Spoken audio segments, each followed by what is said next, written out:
Crusade podcast. I'm EJ Olsen. I don't care about the intro because I want to talk about Switch. We're talking about Zelda. This is Nick Durheim. What is up? Let's talk about it. What's happening? Well, we've had our Switches now for a week and a half. Has it been that long? Yeah, we've been on quite a renowned hiatus at this point.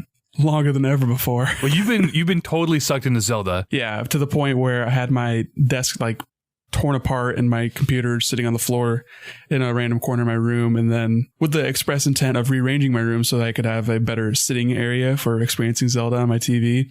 And then by the time I got that hooked up and playing, I was like, every time I had any spare moment, I was like, I could put my desk down there, I could get my computers set up, but I could also be playing Zelda right now. So I had my priorities straight. It's true. And our only listeners, I'm assuming, have also been playing Zelda, so they probably wouldn't have had the time to sit and listen to us talk about Zelda. Plus spoilers and blah, blah, blah, and whatever. But here we are. I don't even know where we're going to go with this. I was telling you earlier, I had notes, things I wanted to go over, but I figured, fuck it, we're just going to get here. We haven't talked at all since, so we got together launch night of the 2nd, got our Switch to about 11:30. And then we went home, we played a little bit of little snipper clips, a little Fast RMX, a little Bomberman. We have not talked since then, and certainly not since I have started playing Zelda, which was only like 2 days ago, really. Right, you've sort of been an EJ and kind of not really been able to dedicate the time to actually start a long game like that. No, I've been very busy. I started it, and it just didn't grab me, and I said, okay, everyone's talking about how this is the best game ever, and I will just have to buck up, spend one day just playing through it, and just force myself just so I can fairly evaluate it. Well, 2 days ago, I finally said, fuck it. I'm not doing anything today. I have all this work to do. I've got all these projects I'm in the middle of. I've got tons of homework to do. Don't get me started on how far behind I am in my current courses. But I said, fuck it. I'm not even turning my computer on at all today. That turned into, 6 o'clock on the 13th? That turned into about 50 hours without having turned my computer on, which has felt really fucking great. I've done nothing besides play Zelda and scan amiibos. It's been great. That sounds real righteous, especially for you who finds it very difficult to find yourself engrossed in games like you were used to when you were younger. It's really hard to become engrossed in anything anymore just because it's always nagging in the back of my mind. There's something more important I should be doing right now. Yeah, sense of obligation. I get that. Not that it stops me from spending my money with reckless abandon when it comes to video game accessories. Chasing that dragon. Yeah, you know. So, Nintendo Switch. We don't need to do a hardware review here because everyone knows what the hell it is. Everyone knows what it does. But let's give our thoughts. Let's talk about sort of our own personal experience. And I know our experiences between the two of us have varied quite a bit. So I'd say so. Yeah, we'll definitely get into that because I've had a really rough week with it. And I think that's what kind of hindered me from wanting to get into Zelda. Right, you've had an EJ week. You got the luck of the draw and got one of those kind of bunk Switches that the few and the far have kind of complained about. Oh, the dock scratching up your stuff, or completely dead on arrival, stuff like that. You've experienced it all, I'd assume. So there's obviously a number of different things that could go wrong. There are like widespread Wi-Fi issues where the Wi-Fi chip just doesn't work. Mm-hmm. There are orange screens of death, blue screens of death. We've got the screen flicker with the weird lines going through it. That's what I suffered for a while. But just like a hard reset fixed that for you, right? It was really weird. Yeah, I don't know. Because I saw that video with the flickering and stuff.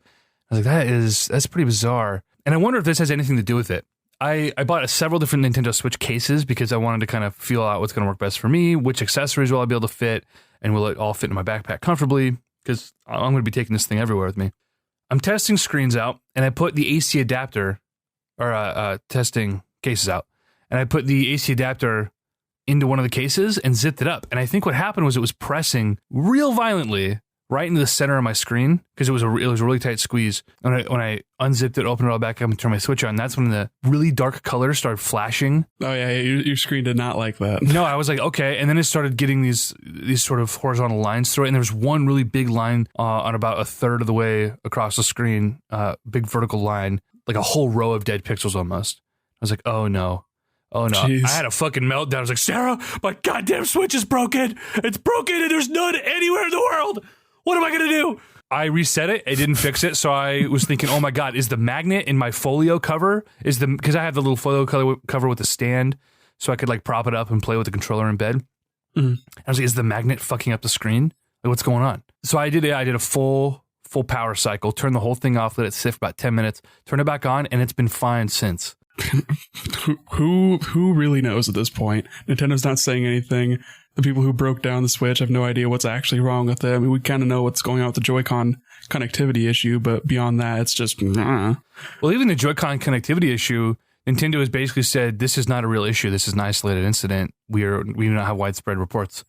Yeah, but you know for a fact once they put out a different colorway of Joy-Con that people are going to crack those open and discover, oh, the onboard antenna is conveniently placed a little bit differently on this set. Exactly. There's not going to say anything. Yeah, which is infuriating. There have been a lot of issues. People have had really minor issues. And did you see the Banshee scream that the Switch was doing? There were a few reports of the Switch just emitting this insane high frequency like death rattle. Great. Now we have haunted Switches now too. Come on. A week into launch and they're already being possessed by poltergeists and other spooky spirits. I wonder how much social media is playing into some of these reports and how it seems to be more widespread than you'd think. It seems that every time I log on to Twitter, someone is like, "Oh, I've got another issue here," and there's a video or a clip or whatever, and it's like, dude, I know this is bound to happen with new hardware, but it seems so varied and sort of all over the map that it's like, dude, quality control, Nintendo? Well, I mean, you get a lot of horror stories with any hardware launch. It's just there's a lot more kind of moving parts with stuff that can go wrong with the Switch. Having two controllers built in that attach to the console itself, there's a lot of points of where a problem can occur and where people can experience a problem. And then they'll complain about it on social media, like you said. So everyone has a platform to complain about their thing that's happening. And I'm sure there's been myriad problems with other consoles. I haven't really been paying attention to console launches in the past like 15 years. Right. What do I know? Maybe it is a little overblown, and considering how many units has been sold so far, I guess, I mean, we don't have numbers, do we? I think we have North American or Japanese numbers, but not North American numbers. Kind of tentative numbers. Nothing like concrete as of now. They're kind of saying that the first 2 days they were outselling the first 2 days of any other console they've put out before in certain regions. So based off of that, you can kind of ballpark, oh, so that means over X amount in North America, and then the UK, they posted numbers, and in Japan, they posted numbers for a different period of time. So it's all like kind of varied. You don't really have a a good indication of how much it's sold, but I would imagine it's been already well over 1 million. But I mean, that was kind of like what they projected, that they would have 2 million available in the first month. Right. So by all accounts, this is a pretty solid, strong launch. For March, yeah. Right. And especially for March, because, I mean, you really only see the handhelds get launched in March. This is sort of new. Yeah, usually around this time, like the 3DS launched in February, and that also experienced, like, they sold out in their first month, but then had dismal sales until, holiday that year because there's nothing worth buying on it. And a lot of people are saying, okay, this is probably going to have a similar projection, so it's going to sell out. And then everyone who wanted a Switch will have gotten one in the first month. And for the most part, I think that's probably true. But again, the buzz surrounding this thing, not just on social media, but, people I've talked to, I went to the store and picked up a pair of Joy-Cons, and I had literally 3 people come up to me when I was holding this thing and were asking me about it. By no means did they seem like, informed gamers who were like, oh yeah, the Nintendo Switch. One guy was like, oh my God, I saw the Switch. Have you been playing Breath of the Wind? And I'm like, yep, been playing Breath of the Wind. like, so people who aren't informed but are peripherally aware and are impressed and curious, and I wonder how much of this is like sort of a psychological thing where the fact that there aren't any available, it's sort of causing certain people who wouldn't care about it normally to like, oh shit, I have to get my hands on this thing. Oh yeah, and that's definitely worked for Nintendo in the past. I mean, the whole zeitgeist behind the Wii, and the reason why everyone wanted one was because it was constantly in the news as like the new hot thing. It was like the Tickle Me Elmo of 2006. Right. So the Switch, without nearly reaching the lack of supply that the Wii had. I mean, the Wii had several issues for causing it to have lack of supply. Not to like, but there weren't even any lasers available. Like just producing the things. They literally couldn't make enough of them. It was selling millions every month. But like the Switch is made from mobile phone parts, and there's a lot of those. There are so many. When was the last time Nvidia had like a shortage of supply? I don't know if they ever do, except for when they announce a new graphics card and they only make 100 of them, right. And they're all bought up by people who want to make a better version of that graphics card. Exactly. Supply, I think, will be in much better control than prior launches, but having that kind of attention from people who aren't necessarily traditional gamers who follow games media, that's nothing but beneficial for Nintendo. And that's a strategy that they've talked about incorporating, and they've sort of been doing for the past 10 years with the Wii, with the Blue Ocean strategy of like, if anyone who has a PS3 or Xbox 360 back then, they were going to get those, but they might also get a Wii, or that person's uncle who doesn't play video games could get a Wii.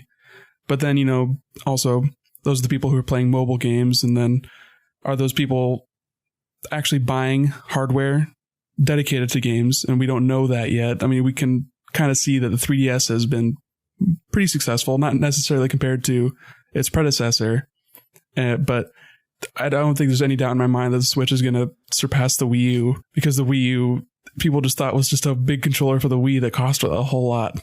That is not a joke. I can't tell you how many people I actually know who thought that exact same thing. I had a friend who went out and bought New Super Mario Bros. U thinking it was a Wii game, and then when they brought it home, and when we found out that, no, that's a Wii U game. This is how I discovered the Wii U. I literally didn't know about the Wii U in 2011.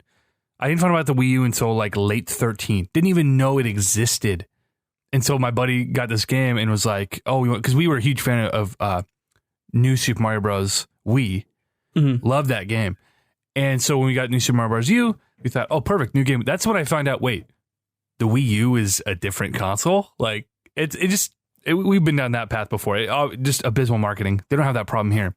But what do you think of the actual hardware yourself, now that you've had a little over a week with it in your hands and pretty much, I'm assuming, doing nothing besides working and playing your Switch, right? Pretty much, yeah. That's been my loop for the past week. Is if I'm not working, I'm sleeping or playing Zelda. I haven't actually gotten around to buying any of the other games like Snipper Clips or Fast RMX, because I'll wait until I'm to a point where I would actually play them. Sure. But we did play those that first weekend that we got our Switches. Oh, yeah, and those are pretty enjoyable, and I'll talk about them when we get to that. But as far as the Switch hardware itself, it feels pretty good. Like, it feels, when you're playing it as a handheld, it feels like a handheld. Feels adequately like put together, and like there's nothing like wiggly or loose. Doesn't feel cheap. It feels very premium. Yeah, it feels like a quality product, which Nintendo has never done. Well, I mean, the DS Lite was pretty sleek, but it still felt cheap. And in retrospect, especially compared to this, it's like, this is like, I know it's all plastic, but there's something about it. That was my first reaction, was this feels premium. Yeah, I get what you're saying. I don't know. The DS Lite never really felt too kitschy to me. And I even had like the original Fat DS, and that thing was like straight off of a prototype block. That thing was just clunky and weird, but it was also indestructible. Like I dropped that thing down the stairs, hardwood stairs, and picked it up, and it was still playing. I threw it at my neighbor's dog. I think it left a dent in the stairs. I killed that dog. Oh God! Those things were disgusting, but they were built like tanks. Right. And like, there's already, you can go on YouTube, you can find someone doing drop tests, and it sustains as much as you would imagine, if not a little bit more. Like, this seems a lot more akin to something like the Vita or something like the PSP, as far as it being a tech device and not like a Mattel fucking gamepad like Fisher the Wii U thing was. Like, yeah. Dude, yeah, that was rough. But this thing, it looks pretty cool. Like, it's sleek. Detaching the Joy-Cons for that first time, that was as satisfying as you had hoped it. You spent months hoping it would be, right? Yeah, it felt pretty cool, especially when the system is on and you're going to click it back in, it plays the little switch noise that we're now like Pavlovian trained. Pavlovianly. You say that. I'm leaving that in. I'm not cutting that one out. Pavlovianly. Pavlovianly. That's my favorite sandwich. Yeah, I hear that noise. My mouth waters because I'm expecting food in my dish. Shit. And I like how when you put them in, you see the little rails on the side, the digital rails on the Switch as you slide it in and out, and it tracks with the Joy-Cons. Like, Just really cute. just that dumb crap like that just satisfies the crap out of me. Oh yeah, I mean it has that kind of flair that Nintendo has with their UI, and they've had since the Wii. I was very disappointed when I went to the eShop and there was no music. What's up with that? I mean, it seems like they threw the eShop together 48 hours before launch. Like, they were just like, oh shit, we got this, and here it is. Oh yeah, the whole thing seems like last minute cramming to finally put something out, but at the same time, it's not like it doesn't. I mean, it lacks features, obviously, but it's all effective. Like everything just works. It's all quick.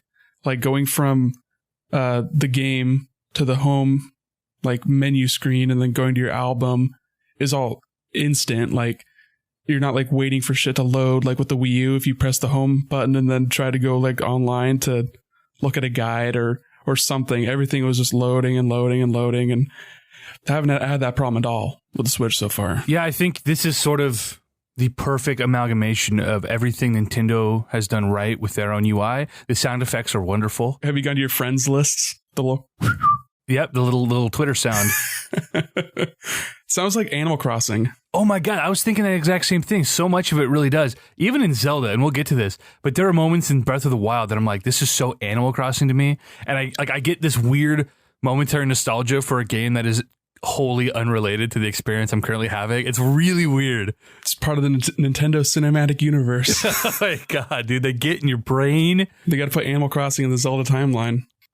Have you seen the fucked up Zelda timeline? Like, that could probably fly. Oh, dude, it's gross. They should have never done that. I mean, there's no world in which that's a good idea.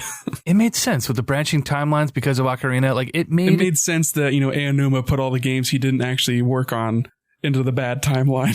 Right. kept them, segregated from the real works. Well, it only makes sense. It's like all the villains from some of those, like the Game Boy games. Well, that's different because those were, made by a different company, but right. No, yeah, I think the Switch, it feels good. Like I said, it feels premium. The Joy-Cons feel pretty good for what they are. I need to get this in my hands now, just to... The clickiness on the buttons, no one had mentioned that for some reason. Everyone was kind of comparing it size-wise to the 3DS buttons, but there is a click to it that reminds me of like the Game Boy Advance SP or the OG DS. I mean, these are literally new 3DS buttons. I haven't played new 3DS, so my 3DS, like the 3DS XL that I have, it's squishy buttons. Oh, really? Ooh, yeah. Ooh, not okay. Yeah, I love the tactile response is top notch. The thumbsticks feel pretty good for what they are. At first, I was trying to play this in handheld mode, and I said to myself, this is like a critical design failure. This is a miserable experience handheld in every way. As far as location, because that was your initial gripe when they first showed it, that you were worried about the location of them, right? And then I think you mentioned that while playing it a little bit, that you didn't like the reaching for the right thumbstick or just the location of it. You felt like it'd be weird to grip. Has that been an issue for you at all? Or so the first week or so, I played it for about 45 minutes before bed every night. And I was using my folio cover propped up on my chest with the Pro Controller in my hands. And because I couldn't play it handheld, trying to get on the triggers, if you had used the triggers for anything, especially anything that required sort of instantaneous response, just impossible. Yeah, moving your thumb down while keeping a comfortable grip, with the base of the Joy-Con seated in your palms, and your fingers wrapped around the ZL and ZR buttons, you literally just cannot get to that thumbstick. So after using a little bit more, I've gotten used to sort of using the bottom half of my thumb underneath the joint to control that bottom stick, which is really unconventional and probably not the way they intended it, but it almost works for me. Do you usually use the tip of your thumbs? Because normally for me, I kind of vacillate between the two. I'm probably closer to that thumb joint than I am just the tip of it. Well, I mean, yeah, like I think depending on what controller I'm using, it's either the top end, the tip, or sort of that broad side, but it's all above the joint. Like I wish you could see this. I don't know if you can. You see how I'm using that stick? Oh yeah, you're using like the weird fatty part, like right above the padding. Yeah, like and way down there, and it almost works for me, but I don't think that's done well. I think it would have made more sense to have the analog stick where the face buttons are. Oh man, that I'm looking at. I think that would have made way more sense. It is what it is. I know it's all about, oh well, they needed to make sure the Joy-Cons were both, you have 1 and 2 player controls or whatever. I think a simple fix to this would have just been adding sort of an angle almost, and maybe it wouldn't have been the sexiest device, but if they would have fanned those out ever so slightly. Yeah, and I think that is possible in the future. There's a lot of room for what they can do with Joy-Con in the future. Right. Like, it just literally just attaches to the side of your console. There's so much you can do with that.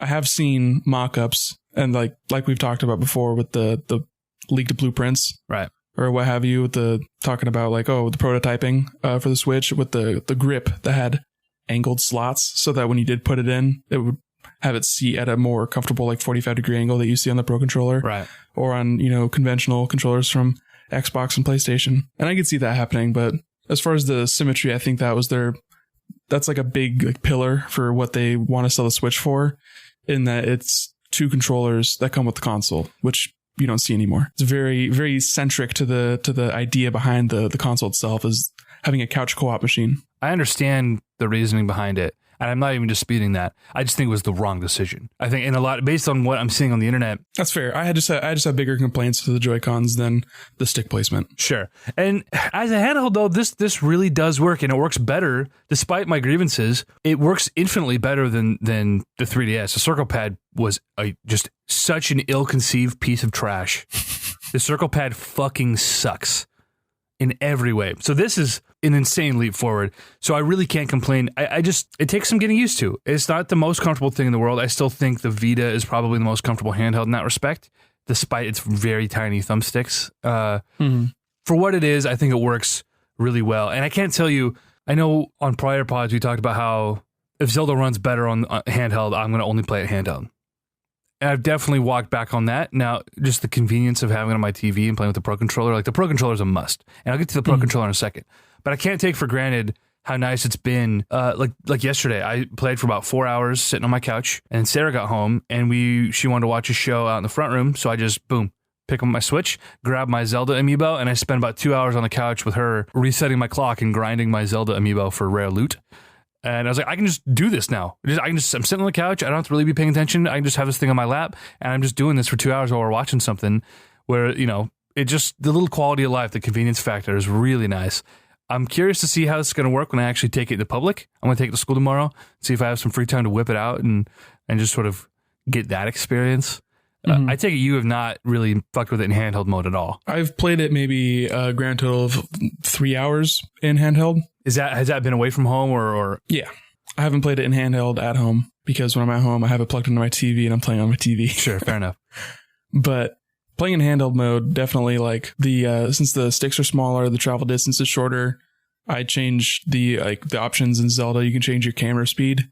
I definitely bumped that back down to normal where I'm playing it in very fast with the Pro Controller. Oh, really? Just because I don't have as much fine tuning for that. Right. Like using a bow and arrow when your camera speed's that fast on the handheld mode is almost impossible for me. So I just don't fuck with it. And then as far as button placement it goes, like the minus button is a huge pain. Oh yeah, you have to like move your entire hand to jump over that thumbstick. Yeah, that thumbstick is a huge barrier huge to pressing that button, where the plus doesn't have that at all because there's flat buttons in its way, so it's easily surpassed. And then my only suggestion for how that could be changed is if they move just the entire setup down like maybe half a centimeter, just so you have a little bit more travel space to get to that minus button. Sure. Which you actually use fairly often in Zelda, which has been my number one use case, but I don't know if that's extremely necessary, and you don't really see the plus or minus or start and select buttons as being intensive to many games. Not even to Zelda, it's just like a minor annoyance. Right. That's definitely something I've noticed. And, it's not a deal breaker. It's not like you're in the middle of combat and you're fumbling for that minus button and it fucks you up. Like I said, I've had more difficulty with those ZR, ZL, and just trying to wrap my fingers around that and making sure I have all 4 fingers up there on my triggers, but also being able to jump from my thumbstick to my face buttons. Are you one of those people who uses all four on the triggers? I mean, it depends. Oh, don't do that. What do you mean? Do that to me. I don't want to think about that. That's what freaks do. Wait.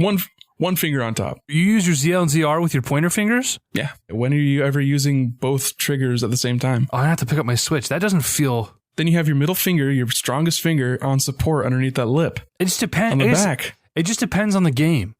I guess you're right. When I'm doing handheld, I guess I'm not... I can't do them all.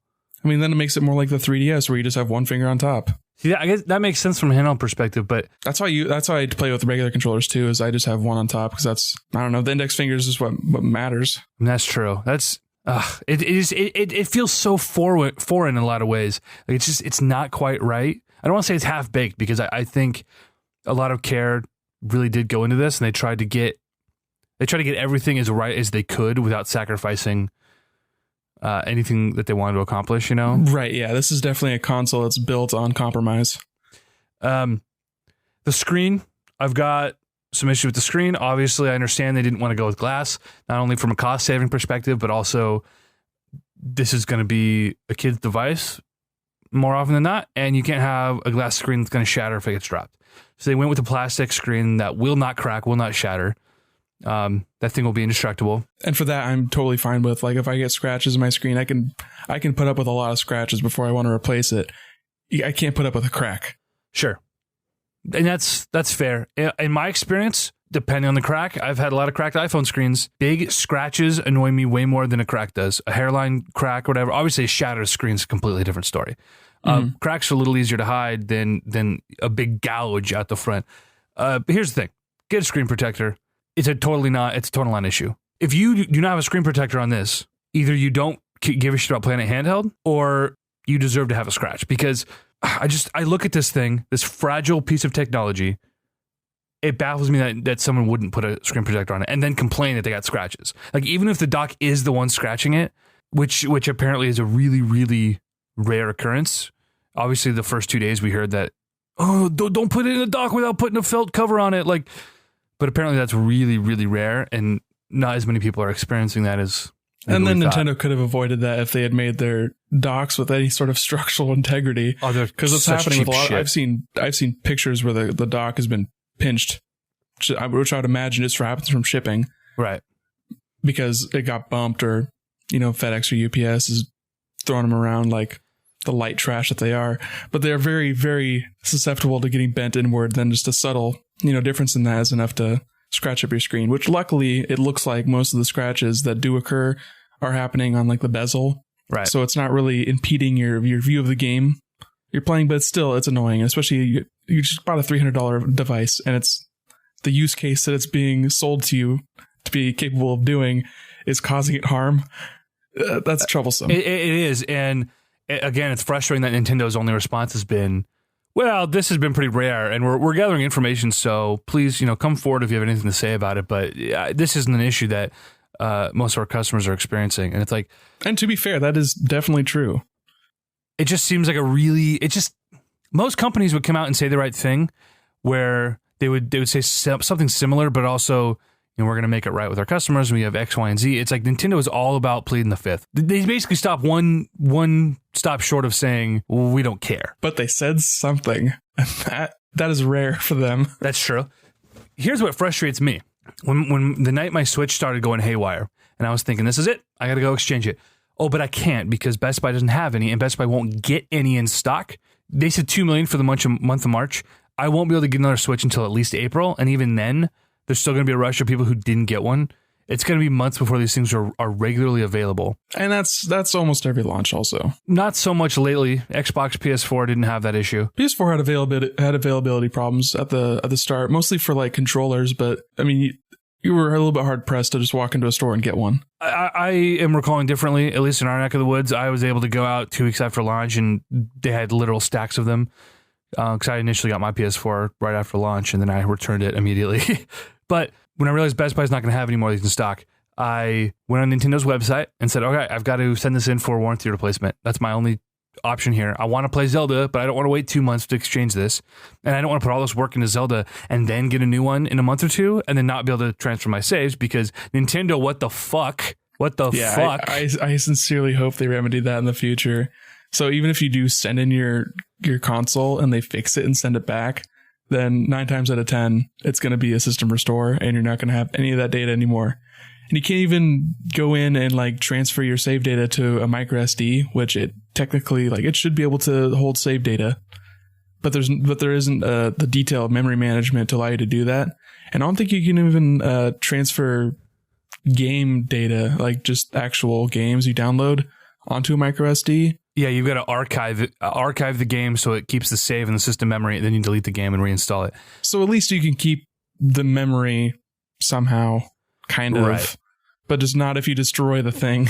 That's one of Nintendo's like, well, we didn't want users to be able to put the save data on the memory card because the memory, or the SD card is more susceptible to corrupt, more prone to being lost. So to keep our users' data secure, we ensure that they can only use it on the system memory itself. And that's like hand waving. It's fucking bullshit. Right, yeah. This is too much work and they don't want to do it. Here's the thing though. Nintendo's website has nothing about warranty or repairs. I went on, I scoured the website, I tweeted at them, I checked forums. There's no way to actually RMA my unit, which is baffling. There's nothing I could do. They sent me through the whole process. I started filling the sheet out, and it sent me to a forum and said, "Did you troubleshoot? Please try troubleshooting before you continue." Well, okay, I troubleshot the entire process, went through every step. Oh, did I power cycle the fucking device? Yes, you fucking mongoloids. I power cycled it. Did you make sure to move your aquarium? Yeah, dude. Can you? Say no more. That sums it all up. Did I move my aquarium? I actually did have a problem with my aquarium in which I would place my Joy-Cons directly inside the aquarium and I no longer had any signal. Nintendo baffling. Nintendo is literally like one more bad PR move away from like asking customers if they tried setting it to Wumbo. Like, all right, SpongeBob. No, I've done everything I can to try and fucking fix this thing. And now I'm coming to you. I'm doing all those things again. I get to the end of the fucking thread and that's it. There is nowhere to actually request a repair and go any further. And that, on top of the shortage of stock, luckily the screen sorted itself out after turning it off for a few minutes and then turning it back on. Everything seems to be working fine. I've had no issues in dock mode. Other than the other night, the thing's been getting very hot, like almost uncomfortable to the touch in my right hand after playing for an hour or so. And the fan is like a fucking jet engine. It's literally louder in my hands, 3 feet away from my face, than my computer is about 5 feet off to my right. And my computer is a fucking tank. Well, your computer has bigger fans and bigger fans are quieter. So that doesn't really mean anything, but I know what you're trying to say. I've heard my fan once now, and that was when it was docked. And it was during like a quiet part in a scene where there wasn't any music happening. Right. So, and as far as you saying the hot thing, like when you were saying it was hot and you had me hold it, like that didn't feel hot to me. Like that was mildly warm. Yeah, that was like mildly warm, and that's the hottest my Switch has gotten. It was getting like uncomfortable to the point where I had to put it on the kickstand and take the Joy-Cons out for a while because after 2 hours of holding that thing, my fingertips were like uncomfortable. And it's just on that right side, which I'm assuming that's the battery. Yeah, I think so. If you're looking at the back of it, that's the left side. Right, yeah, that's where the battery's at. Yeah, so curious that's the hottest part of the unit. The CPU's not heating up, and I guess the heat, dispersal is pretty solid there, and you can feel that warm air blowing out the top. When it's docked, I don't mind the fan noise, like that's to be expected. But in handheld, when it's spinning like if you have if you have a launch PS4, then you know what fan noises are. Oh, dude, that thing. And every few months, my PS4 will go through a phase where all it does is just sound like it's trying to take my head off, and then it'll just fix itself, and I won't hear it for months. And it'll go through a phase again where it's just, dude, it is so loud. It's like you're in a freeway underpass. Sounds like you're in a wind tunnel. Yeah, it's ridiculous. But those are minor gripes, But of course, every little thing that happens, it freaks me out. I'm thinking, oh, this is going to be the end of my Switch, and I'm going to be totally fucked here. I'm going to lose all this progress. And now that I've actually put in time and energy and kind of gotten into Zelda, if something happens, dude, oh, you'd be banished. You would never play that game again. I literally, that might be the end of it. To be fair, didn't that happen to you in Skyrim? Didn't you actually have like a corrupt game save or you had to start over? Yeah, that was actually my second playthrough though. So it hurt less. But you understand the loss. So here's the thing. A little bit. When that happened though, that right there. How long did it take you to restart? So I played through Skyrim the first time, beat it, loved it. And then I moved. About a year later, I started playing it again. And that's when I had that game-breaking save after countless hours into it. And I couldn't progress in the story. And my whole game glitched out and it totally fucking sucked. That was the catalyst for me building my very first gaming PC. Literally the reason was I am fucking done with this console bullshit. I said I'm fucking done with these buggy-ass piece of shit Bethesda games that I have no control over. And that on a whim, it'll just stop working. And tens upon tens of hours of my life has now been completely wasted.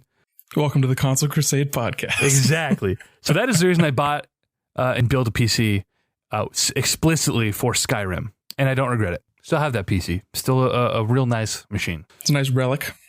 Yeah. I mean, of course, I'm not using that PC anymore, but real nice. Luckily, like I said, everything's fine so far with the Switch, besides a few scares. And the friend codes. They got friend codes. Pretty frustrating. It's cool that there's the integration with the Nintendo account. So you can find people that way. Of course, there are no online games.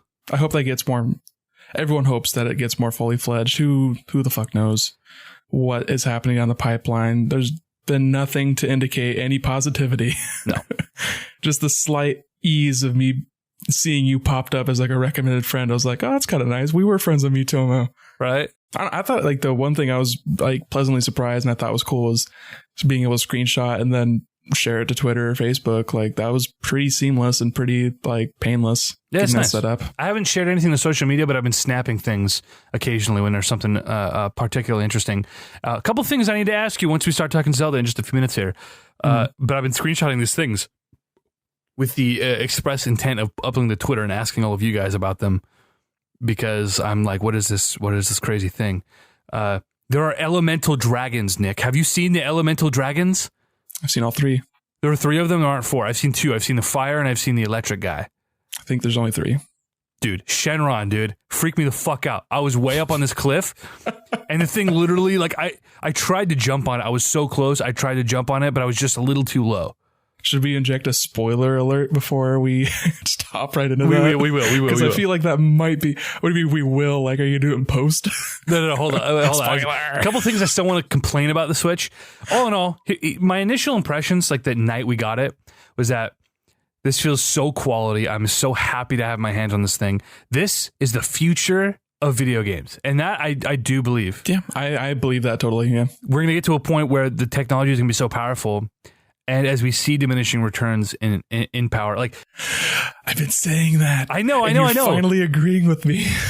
We're not there yet, and I think that's going to be a hindrance to the Switch when we're talking about mass appeal. That's going to be an issue. When we're talking third party, lack of power is going to be an issue. We're getting to the point. The fact that in this little device, a fucking APU the size of, it's the size of a Post-it note.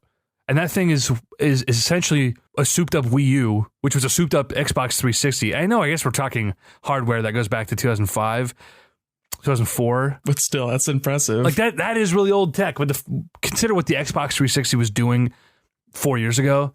This is probably the most cutting-edge thing Nintendo's done in the past 20 years. Yeah, it's pretty amazing, all things considered. Obviously, even playing Zelda, the jaggies are unreal. Like, this thing... anti-aliasing is not a thing on the Switch. It just doesn't have the CPU power. You can't do it.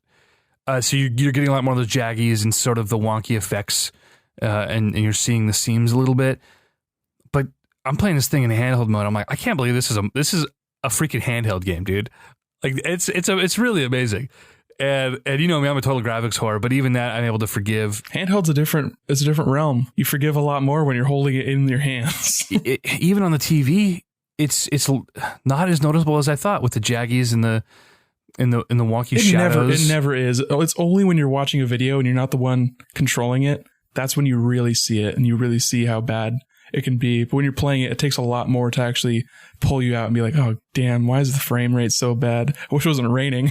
The frame rate is pretty abysmal at times. It drops to it's pretty rough. 10, 15. Yeah, 15. Like really bad. But sometimes it's like in the Korok Forest, it was particularly bad. If it rains in a really dense area, it gets pretty abysmal. But usually there's no rhyme or reason to why it chops. And you can be in a dense area and have no issues, and then suddenly you're in the middle of a desert, and a Bokoblin jumps down, and it's like the whole thing fucking freezes. I would imagine it has something to do with the physics engine and what is actively having physics applied to it and how it decides how all that happens. It's all behind the scenes stuff. But I mean, rain also affects that, and that you're less capable of climbing, so that then kind of trickles down and affects the frame rate. If this were Sony or Microsoft or any number of third-party developer, I'd be pretty confident that in the next month or two we'd have performance patches and that most of the performance bugs would be completely eliminated. You know, if this were a Sony launch, 30 or 60 days from now, they'd find a way around the frame rate drops. This is Nintendo, though. I don't think that's coming. I think the way the game runs right now is the way it'll always run. I think that depends, because I've heard people kind of bandy about, theories that the performance issue is not necessarily inherent in the game, and that it's more akin to it feels like to them that it has a resolution hike when you have it docked, right? But it might not necessarily be getting the GPU boost that would be associated with it being docked. Like, it's not actually upclocking and running at a higher performance, and that the frame rate issues are more noticeable when it's docked because of that, which I think might have some merit. So we might see that in a patch in the future somehow. I hope so. I saw that Nintendo just unlocked like 25% more. There's like a boost mode for developers to take advantage of. Mm-hmm. It gives them 25% more GPU power, which is pretty significant.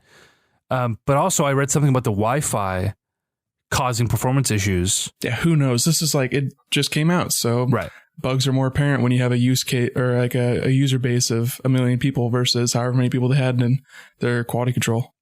All things considered, though, I'm very happy with this device. This has been an overwhelmingly positive, I don't want to say overwhelmingly positive experience. It's been a really great experience, and I'm really glad I have this. And, everyone I know who's playing Zelda right now is playing on the Wii U. I'm really glad we're not playing on the Wii U. Yeah, I don't know anyone who's playing on the Wii U, so... Well, I mean, tangentially, I know Andrew bought Zelda for his sister, and apparently she hasn't even been playing it because she wants to wait and get a Switch and get it on Switch. Oh, God. So, I mean, I don't really know what, like, performance-wise, how it's any different. I know they cut a bunch of, like, the touchscreen features on the gamepad, which is weird. Like, they hobbled one of the biggest selling points that differentiate it, presumably to, sell the hardware, trying to push the Switch sales more, but I don't know. That's just like minor anecdotal things. What do you mean touchscreen features? You mean the one thing you can do with the touchpad, which is name your horse? No, like originally you could view the, when you press minus and you pull up the Sheikah slate. Sure. That was just always available on the gamepad before, and that you could touch the touchscreen and place markers, place stamps and stuff. Oh, like on the demos, like at E3 demos and stuff, you could do that? Yeah. And oh, wow. So they actually like dialed it back. Yeah. To make it more in line with the experience you'd get on Switch. Which I guess makes sense. Which is weird. But then like in the DLC, one of the vague points that's in like I don't know if it's in the summer or the winter release, but it's something about map features. So who the fuck knows what that is? See what that means. Yeah. Means you could finally touch the screen, maybe? I don't know. Let's roll into Zelda here. One quick thing I do want to mention. The Pro Controller, when I first got my hands on that, I said, holy shit, this is my favorite controller ever.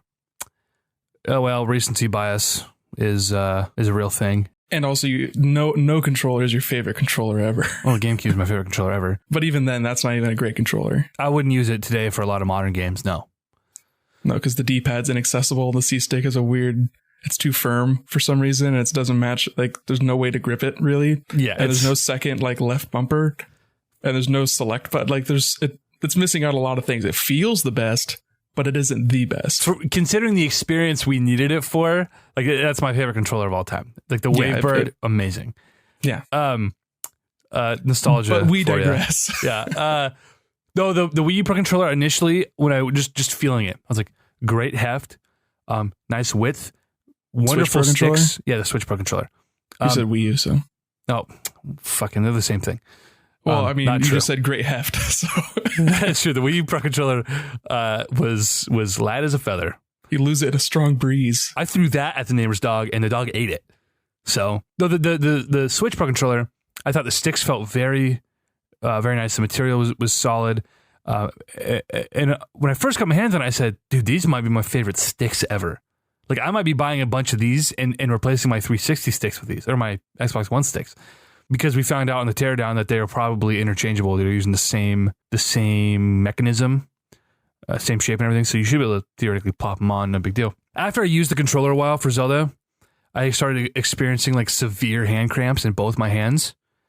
And I tried to sort of suss out what it was that's causing that. And I got my PS4 controller and I got my Xbox One controller and I just used them all and switched and was trying to figure out what it is. And I'm not exactly sure. I think part of it is the shape that my hands take.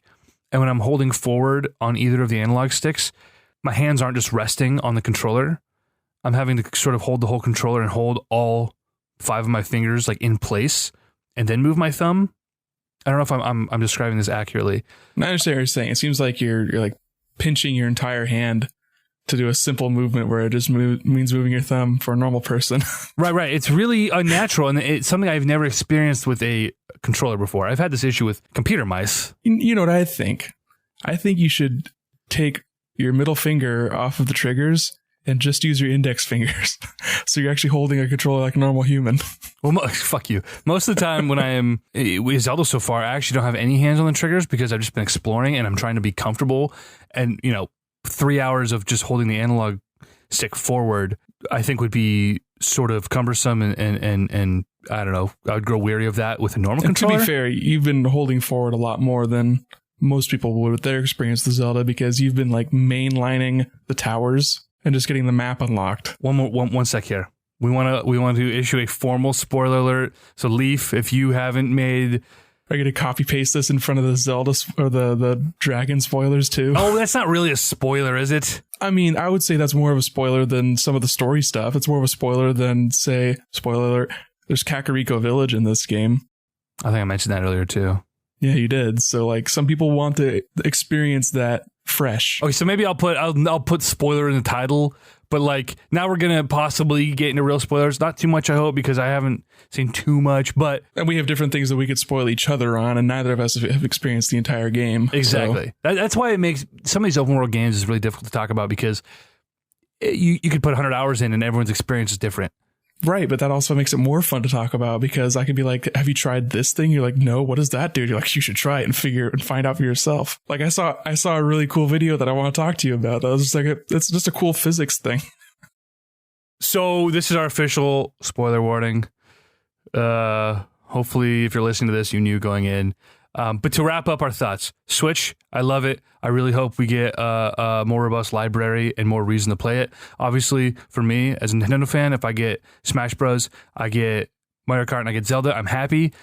We're obviously getting more than that, but I hope this thing sells and we'll be happy for years to come. Hopefully there aren't too many more hardware issues that come to light with this thing, but shit, man, for what it is, I think it works. One thing I do want to mention, and I want to get your take on, and I know we don't have any games yet that we have utilized it too much, but the D-pad on the Pro Controller, and I'm all over the place here because I'm terrible at my job. There is no pivot or ball in the middle of the D-pad. Where if you go to prior D-pads, it's got this little pivot so you can kind of roll it, and you cannot press 2 directions at once. The Switch Pro Controller, you can press right down the middle and all 4 directions press. Of course, actuating each direction is not going to trigger movement on all 4 directions. You can still only trigger one at a time. But the fact that you can press the entire D-pad down like a button, why? That's a failure right there to me. It's really not a great design, and it's the first time Nintendo's done that, if I can recall. I haven't encountered that problem yet. Maybe I'm just so accurate with my thumbs that I don't need the help of a pen. But like, the minor use case that it has in Zelda, I mean, I haven't had any trouble with it, but I could imagine that being kind of a downside to traditionally why you would want to use a D-pad for like the accuracy's sake of it. Like exactly. I've heard people talking about playing Shovel Knight and having problems, inputting the because like by default using magic is like holding up and pressing B, right, or down and press one of those things, and they would accidentally do magic when they're just holding right because it would also be inputting the direction. Yep. So that seems kind of iffy. It's weird. It's still better than the 4 buttons on the Joy-Con though. It is, but again, look, I hate looking at things through this sort of lens of like, well, It could be worse, or it is worse. This is our best alternative. Still better than the 360 D-pad. Well, that we okay. I have no counter for that. Yeah, it really fucking is. That was a garbage piece of tech, and the fact that they updated it, but they didn't really update it. Like, why couldn't they rolled out like 3 versions of that controller? Why didn't you put a real D-pad in there? Yeah, and the world may never know. But then they did all right with the Xbox One D-pad. It's okay, but the DS4, like that's a nice D-pad. I know some people like to have the D-pad in PlayStation. You know, they've got the little plate separating each direction, but that's a good feeling D-pad. I'm a big proponent of D-pads, whether you're playing retro games or whatever. Like the D-pad, it's the right way to play. It's so crucial. Well, you're crazy. You use the analog stick for games like Super Meat Boy. That's crazy to me. I don't know how you do it. Well, I mean, for that you don't have to really hold up or down. It's just left and right, so it's really not that big of a difference. For me, it was just because I was playing with a 360 controller, and the location that dictated how I played. That's true. All right, so we're getting into Zelda now. I feel like there's probably so much about the Switch we didn't mention, but whatever. There's not really much to talk about because it's in beta. Right. Well, that's the thing is, I'm sitting here saying, "Oh man, I've had a really great experience with it," but I have all these gripes. But then also you haven't. Yeah, I mean, I'm like obviously between the screen wonking out and my hand cramps, and you know, it's been frustrating. But your neighbor's dog. The neighbor's dog ate my controller. That was the But Wii you killed controller. it with a Switch controller. Yeah. I think we've all killed a dog once or twice. Let's be honest here. I've been watching Dexter. He started off killing dogs. You really relate to that character, don't you? No, I really don't, man. That guy. Oh, because man. you're a sociopath. Yeah, I've got issues. I am mentally sick. No, Sarah's been watching it, man, before bed every night. It's fucking me up, dude. It's fucking up my dreams. It's not good. And here we are talking about it. Yeah. Switch, great. Zelda spoilers. Here we go. A little bit of a behind the scenes, folks. For those of you at home want to know a little bit about our process. Let me tell you about the Google Doc we have open. There isn't one. There isn't one. Well, this is the thing: is you and I haven't talked in a week.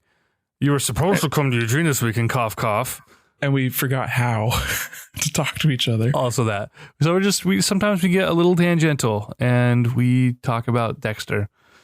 At least we don't have anything as great as the meme conversation. I got multiple messages from people saying that was some grade A meme talk.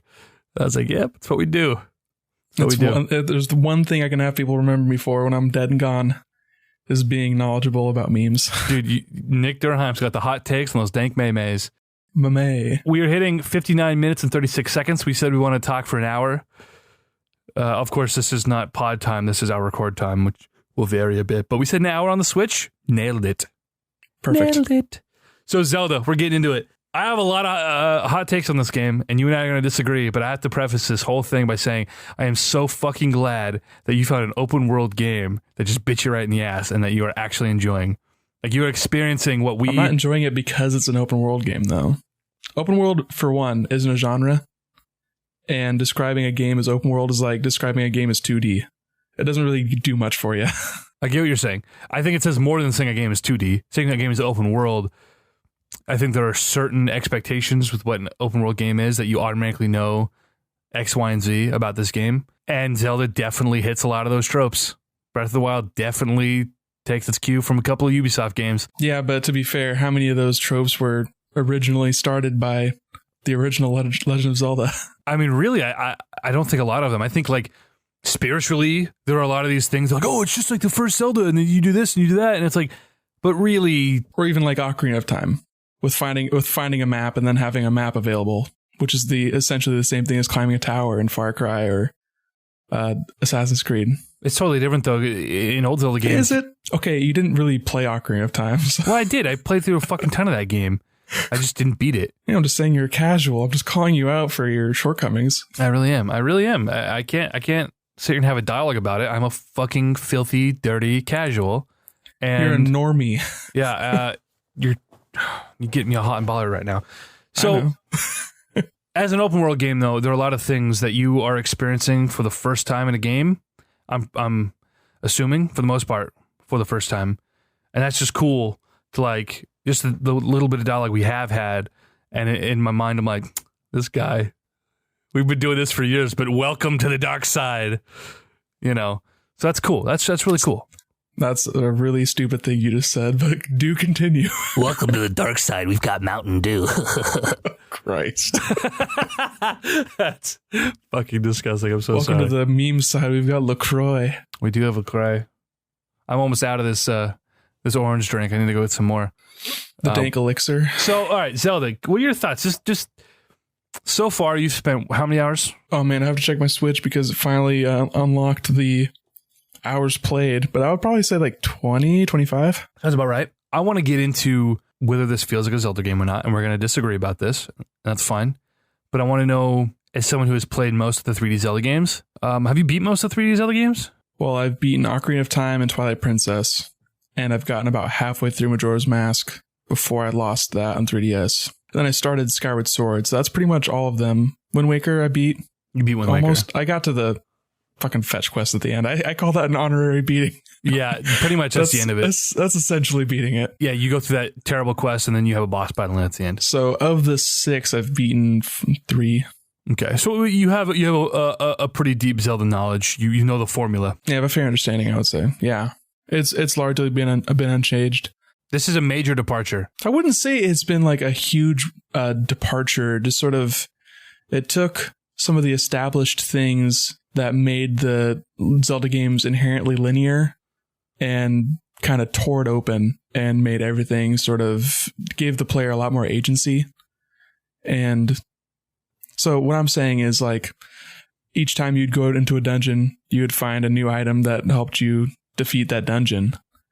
And what this game does is it gives you all the items from the beginning via the Sheikah Slate runes, and then kind of teaches you some of the rules of the world, and then just says, hey, here you go, and gives you the paraglider, and that's like your last thing that opens up everything for you and allows you off the Great Plateau into the Great Wide World. And then every shrine you go to, every challenge you face, you can accomplish by, you know, fighting it or by manipulating it with the cool physics-based things. It's like the Half-Life of Zelda games, which Zelda was the Half-Life of every game when the Ocarina of Time came out and kind of established what the 3D action adventure game was. I feel like in a lot of ways this game, and we'll get into my reasonings for this in a minute, but I feel like this game, I told you the other day it would be quote unquote generic crap if not for the Zelda skin. Ooh, which is, I don't know about that. That's probably hyperbole. That's probably one step too far. No one would be talking about this game if it weren't for the fact that it was Zelda. Like, by all accounts, Horizon was a better game in every way except for it didn't have a Zelda skin. Have you played Horizon? No, I'm saying by all accounts. I'm saying my personal experience. I just thought I would, inject some I'm just saying context. Like, as far as an open world action RPG, which is what Breath of the Wild is, games were doing it better 10 years ago in a lot of ways. And then there are a couple of really huge flaws. But before I get into that one, I just want to say the game does do a lot right, but I think the best part about the game so far has been that Zelda skin. Seeing these familiar characters in an unfamiliar world, in sort of an unfamiliar formula, at least unfamiliar to the Zelda franchise, and the exploring aspect, which is what I love that, the sort of going around and collecting, gathering resources. I haven't really gotten into the meat of the game yet. I've just been doing all these little things that you do in an open world game that sort of placates me for 8 or 10 hours, and then we'll see if the story is enough to keep me going after I'm done with all of these little dumb things I'm doing right now. I'm going to look you right in the eyes, and I'm going to say, probably not. But I'm also going to say, I know exactly the thing that you're going to complain about. And I'm going to tell you right now that it doesn't bother me. That's fine. I believe it didn't bother you. We're talking about weapon durability. Yes. We're talking about combat. That is a critical failure. I do not know how that got through fucking 5 or 6 years of development. I think it's there on purpose, obviously. It's bad. I think it's indefensible. Well, first off, you probably haven't found anything that's actually good yet, because the good things are a lot more durable. I've found plenty of good things because I got hella amiibo drops. Well, I don't think those things are probably very good. So I'm assuming there are weapons that you can that will break but not be destroyed, and you have to recraft to up their durability again. Are there weapons like that? I haven't encountered that. Yes. Okay. So, but there's also been things that have I've lasted through multiple Guardian fights with them. Really? Yeah. And then you extend how many items you can hold. I've been doing that with the Korok seeds. I've gotten 3 extra item slots. Yeah, and I've got 4 extra item slots, and I think one more in shields and one more in one or two more in bows. Talk about obtuse, dude. There are 900 Korok seeds in this world.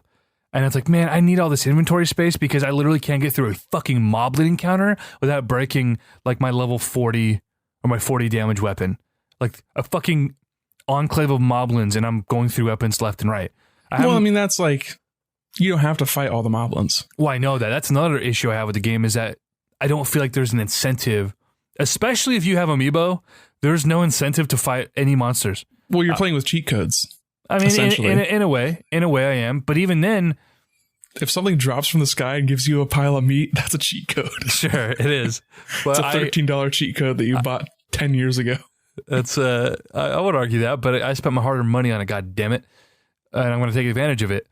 But finally, my Amiibo have a use, right? Like I'm sitting here just grinding away for free meat, and I got my Twilight outfit. I got my my Wind Waker outfit, so I'm real happy about that. Rocking my Toon Link outfit, rolling around right now. Got my bow and arrow, my Sea Breeze, whatever the fuck it's called, the boomerang. I found a sick bow. It does like 38 times 3 damage. It's a lot. It's so tight. It's a lot of damage. I don't know. The weapon durability, I think, is a really big issue. It doesn't. It's like patently un-Zelda. No, I think it fulfills the promise that Wind Waker had, where you're picking up enemy weapons and then accidentally throwing them. Well, a lot of that, especially because throw is on my right bumper. Which I actually have not accidentally thrown any items. I've heard people talk about accidentally throwing things. Like you have to hold that for like a while before you actually throw, and you can also just press B to not throw. So I don't know why people were accidentally throwing in the heat of battle, man. Like I'm like my right trigger usually does something combat related. Especially you coming from Dark Souls. Yeah, coming from Dark Souls where I've gotten good at fighting things, and you can just parrying fools. Come on, there's a parry button in this game. How wild is that? Well, you lock on and you press. It's the same thing as every other Zelda game. You lock Except on and you parry. There's never been a Zelda game where you can parry. Not like that. Not with like the closest thing is like Wind Waker, where it had like the Ave like flash at you, like just horrendously. Press me and you'll do a cool thing. I guess parrying and then rolling into an attack, like you can roll into the flurries in this, but like locking on and just dodging or rolling or backflipping, like that's always been a thing. Very interesting. Getting used to being locked on, but not having the camera lock. I thought that was an interesting move. Is it disorienting for you? Took me a little bit of getting used to. Not against it, because you do want to be able to see what's going on around you, especially if you're taking on like a group of dudes. So I'm okay with that. And moving the camera is second nature at this point. Well, for a game that doesn't want to rest on its combat laurels, it's all about the puzzle and exploration and like the world and environment. I don't think Zelda's really ever been like wholly about the combat, which is what makes this weapon system so head scratching. Well, it's just that they want you to experience different weapons. And it's really cool having like different classes, like one-handed swords, two-handed swords, spears, axes, bow and arrow. Like they actively, like you could tell the scarcity in arrows is to nerf bows because they're so OP in this game. I'm not disagreeing with you, but like we've been doing that in video games for a very long time. The fact that your weapon breaks in the middle of almost every major encounter and with no warning. Yeah, but then you have like 10 more. So it's not really that big of a deal. And then every enemy has a weapon too. So no matter what, you're not without a weapon. Just use a crappy weapon against a crappy enemy. Use their crappy weapon when you kill them. I've never been without a weapon. And also your bombs are weapons. And also everything you can pick up with a magnet is a weapon. And also you can use your stasis on... There's so many options. You can't justify it. Like, I know it hasn't been an issue for you, but I have been to every nook and cranny of this world. I have gone to every tower. I have gone to shrines in every region. I've climbed up to the fucking bitter heights of Mount Mordor, whatever the fuck, and had my Death dick Mountain. lit on fire by breathing the air. Like, I've been everywhere. There are shrines with not even like full tier guardians, but it's like mid tier dudes who you should be able to just kick their ass. And I've literally gone through an entire rack, like my entire inventory of like level 26 plus weapons, and not killed a guy. You weren't ready for it. I mean, how do I do more damage? How do I do any more? I don't even know. It's just, I don't know. It's frustrating to me. I don't think it's necessary to get us, like, something Skyrim did really well was your weapons had infinite durability, but what you did was like upgrade them in various ways with those like soul gems, I think. And then what happens with those soul gems would diminish And so you get these buffs that you will lose over time in the same sense as durability, but you're not losing your favorite weapon, and you're not losing a weapon in the middle of a battle that leaves you with nothing. Like you said, you had on Twitter, you said, all your weapons broke and you're just using bombs. The bombs do no damage. Well, I mean, you can upgrade them. And I was taking on a shrine that I had no business taking on. And if I was smart, I would have just left it for later, because I've taken on similar shrines now and they're a breeze. Like I broke one weapon and then I had to throw away a weapon because I picked up 2 weapons off of the enemy. Cycling through them like that it's not intuitive. It's frustrating. I think it just shakes up a convention that people get too attached to one play style. And I think it's interesting. Like I definitely have favorite weapons that I save for, special occasions. Like, oh, I know this does a lot of damage against a certain type of enemy and I don't face them very often, so I'm not going to use it willy-nilly. Right. So it's shaking me up in a way, because I frequently, like when I'm playing Dark Souls, there's a build that I go to and that's my way I play it. But I would not be against like challenging myself with a different way of playing it. I just haven't had the incentive to. But this game with the built-in durability was like a hurdle to get over. But then after I got over it, I was rewarded with various like type of play styles. Like using a 2-handed axe, you can't hold a shield while you're holding your weapon, so you have to rely more on dodging. So that opened up a new avenue to the combat, which, as we both said, is kind of bare bones, but that's Zelda. So Zelda combat has never been like the motive for playing the game. But for me, it does open up a new avenue where I'm holding an axe. Link holding an axe, just as a weapon that he has. I guess I have a completely different... I'm coming from a totally different space. Like, that doesn't tickle me. As someone who's played countless open world games, tons of third-person action games, this is the worst combat in any game I've played.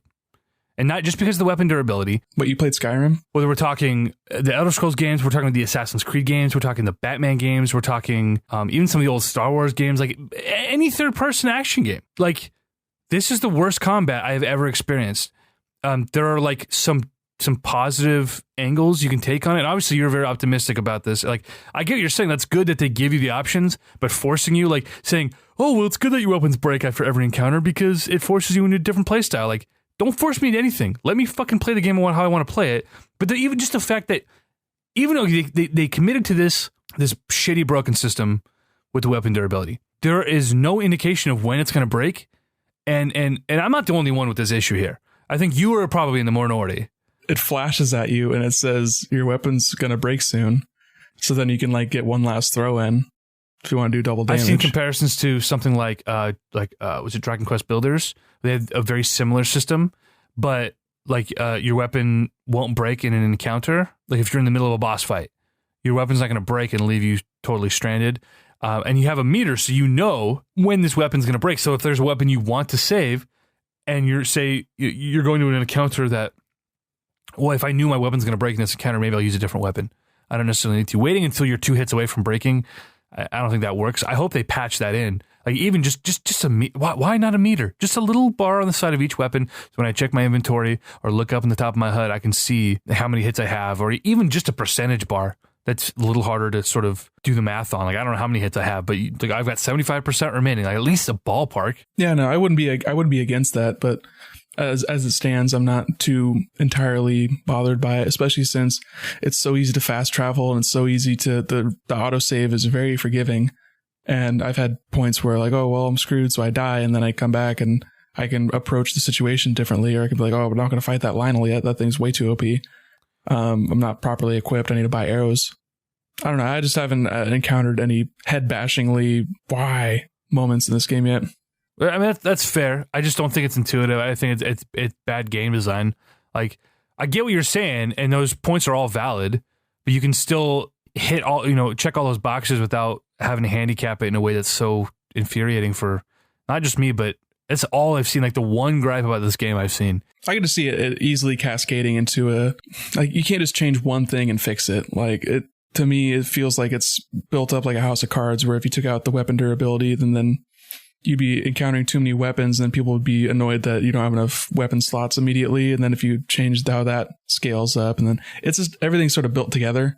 And for me, it's been balanced to the point where early on I was finding a lot of weapons that I would have to throw away stuff because I hadn't encountered the guy who boosts your equipment slots yet. So like that was kind of frustrating. But then once I expanded that a little bit more, then I was like, okay, I've got my bread and butter. I've got a sledgehammer so I can mine without using bombs and blowing up fucking ore everywhere. Or I can have a Korok leaf if I find a raft and I don't have to like sacrifice that if I'm going to a boss battle. So everything's kind of been like progressing, and that sense of progression is rewarding.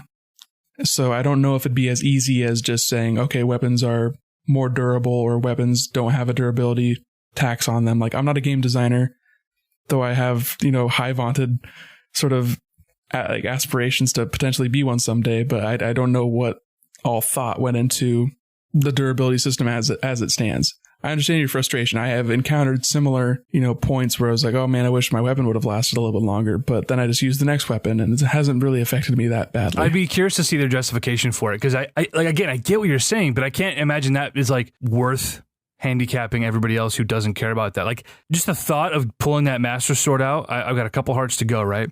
The thought of pulling that Master Sword out of Korok Village and... Spoiler alert, I haven't... What? I thought you'd been to Korok Village. No. Oh my God, I'm sorry. Well, there's a Master Sword. Thanks. This is the end of the pod, everybody. This has been the Constant Crusade podcast. Nick and I are no longer friends. I mean, like, I knew there's a Master Sword because they've shown it, and it comes with the special edition, but I didn't know there's a Korok Village. You literally said it earlier. Spoiler, there's a Korok Village. No, I said Kakariko. There's a place where the Koroks are. I won't tell you where it's at. Have fun finding it. It's a goddamn bitch and a bitch, dude. It is the worst thing, and it took me a very long time to figure out the gimmick, but I got there. Anyway, you'll find that. That's where the Master Sword's at. You can't get it right away, but I imagine when I get to the point that I can, I'm going to be really upset when that fucking thing breaks and I can't go through an entire encounter and use that, or whatever the system is for higher tier weapons. But what I've read on the internet is that there are no unbreakable weapons. Everything has a limit. Yeah, the one thing I've encountered is that if it breaks, you can go back and like craft it. And it's not even that good of a weapon, so I haven't even been using it. I think I threw it away. What was it? What'd you get? It's like a spear. Oh, okay. And I think it was like 22 or 28 power. Okay. Which, like, that's fine. I don't know what the durability was on it, though. Just as it stood. But I've got much better weapons just from doing kick-ass shrines in obscure locations. How did you not know there's a Korok Village? The tree spirit literally says, I'm going back to my village because my grandpa's mad at me. Yeah, I don't know what his village is. Wait, how did you find him to get more upgrades? I found him in the 2 locations. Because so he gives me 2 upgrades, and then his second location says he's going back to the village, and I had to go fucking find his dumbass in the village before I could get any more upgrades. Yeah, but I don't know what village he's from. That's where he's at. He goes back to the Korok Village. But he doesn't say that. He says, I'm going back to my hometown. Well, how did you get like 10 upgrades if you didn't find his... I'm confused. Because you get like 5 from each, I think, probably. There's like, you get quite a few actually from him. You get 2 upgrades before he leaves that first spot, and then he goes back to the forest. I got more than that, I think. Are you sure you didn't find him? No, you might. I guess you haven't. If you don't know about the Master Sword, I guess not. But after I found him, he disappeared, and I had to look it up and be like, where the fuck do I go? How do I find this guy? And he's only got 2 locations. He's out right outside of Kakariko by the bridge, and he goes back to the forest. And then he's north by a stable. Really? In Hyrule Field. What the fuck? Because yeah, he did. After I did 2 upgrades, I spent 3 seeds, and then he disappeared, and I had to go fucking figure it out, and that was just a bitch of an hour. Well, that's what happens when you play with guides. You don't know it's a spoiler anymore. Well, I mean, it's not really a spoiler. Well, I won't tell you what else you encounter there, but it's kind of cool. But then I had to leave right away because I'm way, way too underleveled, quote unquote. So I've got to come back after like 40 more shrines. That would be a very interesting thing if they leaned into the RPG elements and actually had you gain experience. That would be an interesting thing. They should have done that. I wonder if they toyed around with that idea. And then they realized that Zelda's not an RPG. Oh, well, if you stay out my mentions, they're going full open world with this crap. They should have gone full RPG. Because here's the thing, and I posted about this on Twitter. Not only because of weapon durability, but because of level of difficulty, which I don't think is overwhelming, but it's enough to be really obnoxious. You get ambushed by a couple of moblins or bokoblins, and you can get 2-shotted. So I've done 20 shrines. So do the math on how many hearts that is. I can't remember. Have you only been dumping into hearts then? Well, I did some stamina last night. Really underrated. Like, stamina is really important. I can't wait to get that stamina boosted. I've got like a full second stamina bar. It's nice. That's real nice. I've only got like 2/5, I think. But I still get 2-shotted by just totally fucking random enemies if I'm not paying attention, or if I slip up on one input, someone spears my ass and I'm dead. And it's like, that is obnoxious. So I stay out of battles at pretty much any cost. There's no reason, there's no incentive to go fight a monster unless you really need like one specific sort of item for crafting. The money, the payoff is fucking shit. And someone said on Twitter, oh, well, I'd argue that there's never been incentive for fighting a monster. And I said, in a linear game, monsters are part of level design. They are a direct obstacle into completing whatever your end game is here, whatever your objective is. You have to overcome these monsters. Plus, you get rupees, you get bombs, you get hearts, you get arrows by killing a monster. In this game, you might pull a fucking Bokoblin fang or a Cleese fucking wing. Like, okay, that's essentially useless to me. But they do end up being useful. But especially in the early game, I see a monster and I'm like, there's nothing in that shit chest worth having. Like a Boko spear, I don't give a fuck. Like, I'm out of here. Feels good to get those gold rupees, though. I have not gotten any gold rupees. Gold rupees were 300. That's nice. That's good. It's not bad. And of course, like there's different like outposts of enemies, and very rarely will they just be wandering without there being like a campfire or like some chests nearby. Right. So even like waiting till it's nighttime and sneaking up and killing them that way, or not even killing them, just sneaking up and stealing whatever's in the chest. Like there's different ways to go about doing it, but I understand what you're saying. I haven't felt compelled enough to want to go fight anything unless it's a really sort of crucial moment or I know that there's something valuable up there. Or you're farming for parts for like an upgrade. Right. Which, again, there's so many monsters and so many different materials that there's only a few you're going to need.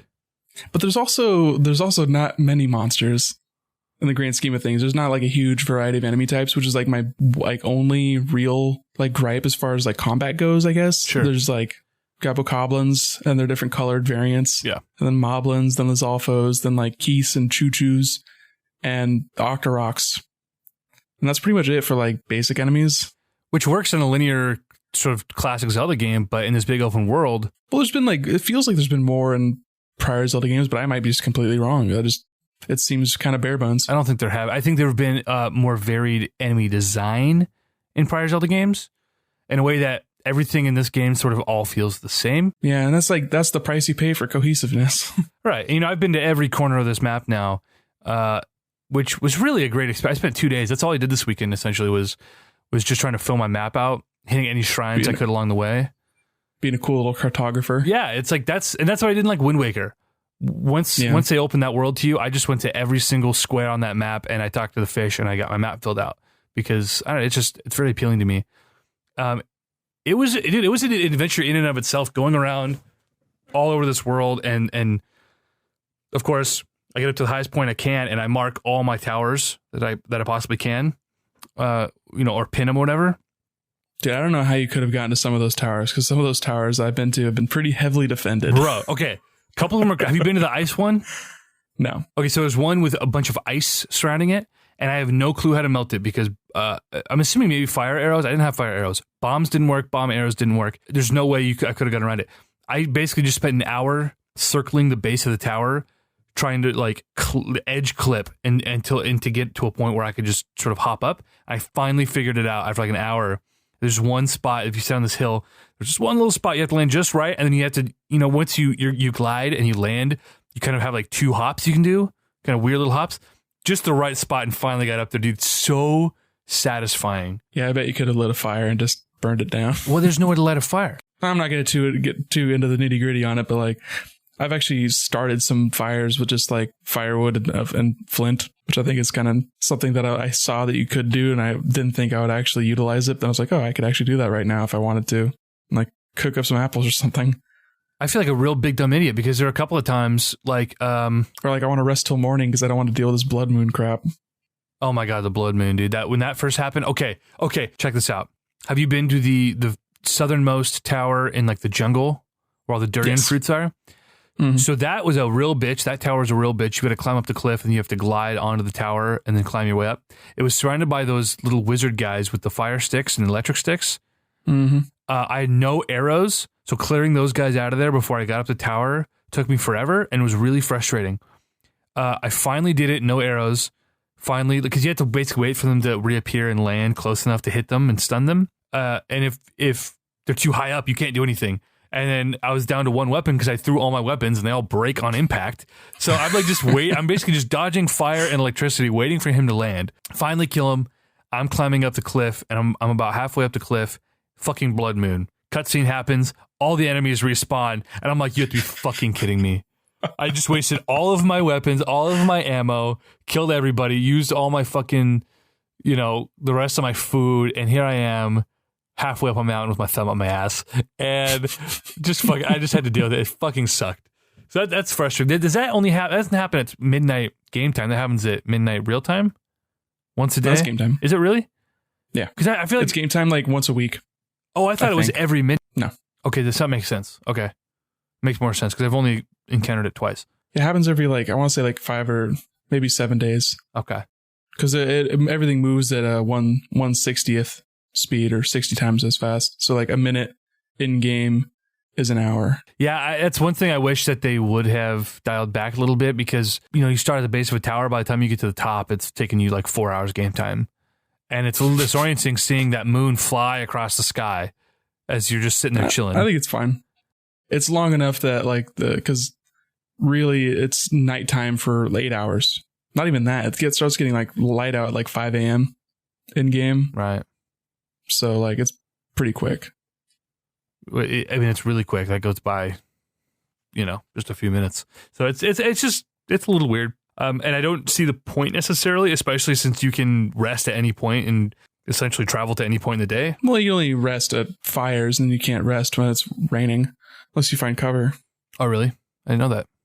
Yeah, rain will put out a fire. I have not rested at any point in the game so far. I have no need to. I think I've rested once, but that was just to refill my hearts before a dungeon. So I haven't gotten to any of the Ultra Beasts. When I was out in Gerudo Desert. Oh, come on. Nice. Oh, wait, Divine Beast. There you go. Okay, whatever. Same fucking difference. I haven't gotten to that point. I've run into a few of them, there's a guy up on Mount Mordor. Death Mountain. He's just chilling. Is he a turtle? What is he? Looks like a chameleon. Yeah, okay. There's some sort of reptilian creature of some kind. Okay, Alex Jones. Turning the freaking chameleons gay. What else? The big draft thing. There's a bird, a camel, an elephant, and the chameleon. Camel, yeah, that's the one. The bird, yeah, I've seen the bird flying around. The elephant, where's that one? The fourth one. I haven't seen that one. Light spoilers, Zora's Domain. Okay, so I haven't been to Zora's Domain yet. It's right. It's real rainy over there. Is that way up in the top right corner of the map? No, it's mid-right. It's in a big Crater Lake kind of situation. Okay, because I haven't stumbled across it. I haven't. It's southeast of Hyrule, the castle. Fuck. Okay. Is it close to the castle? Not really. No. Okay, because that whole midsection. There's there's a direct road from Kakariko to it. It kind of paths you. It wants you to go counterclockwise and do all the divine beasts in that order. Oh.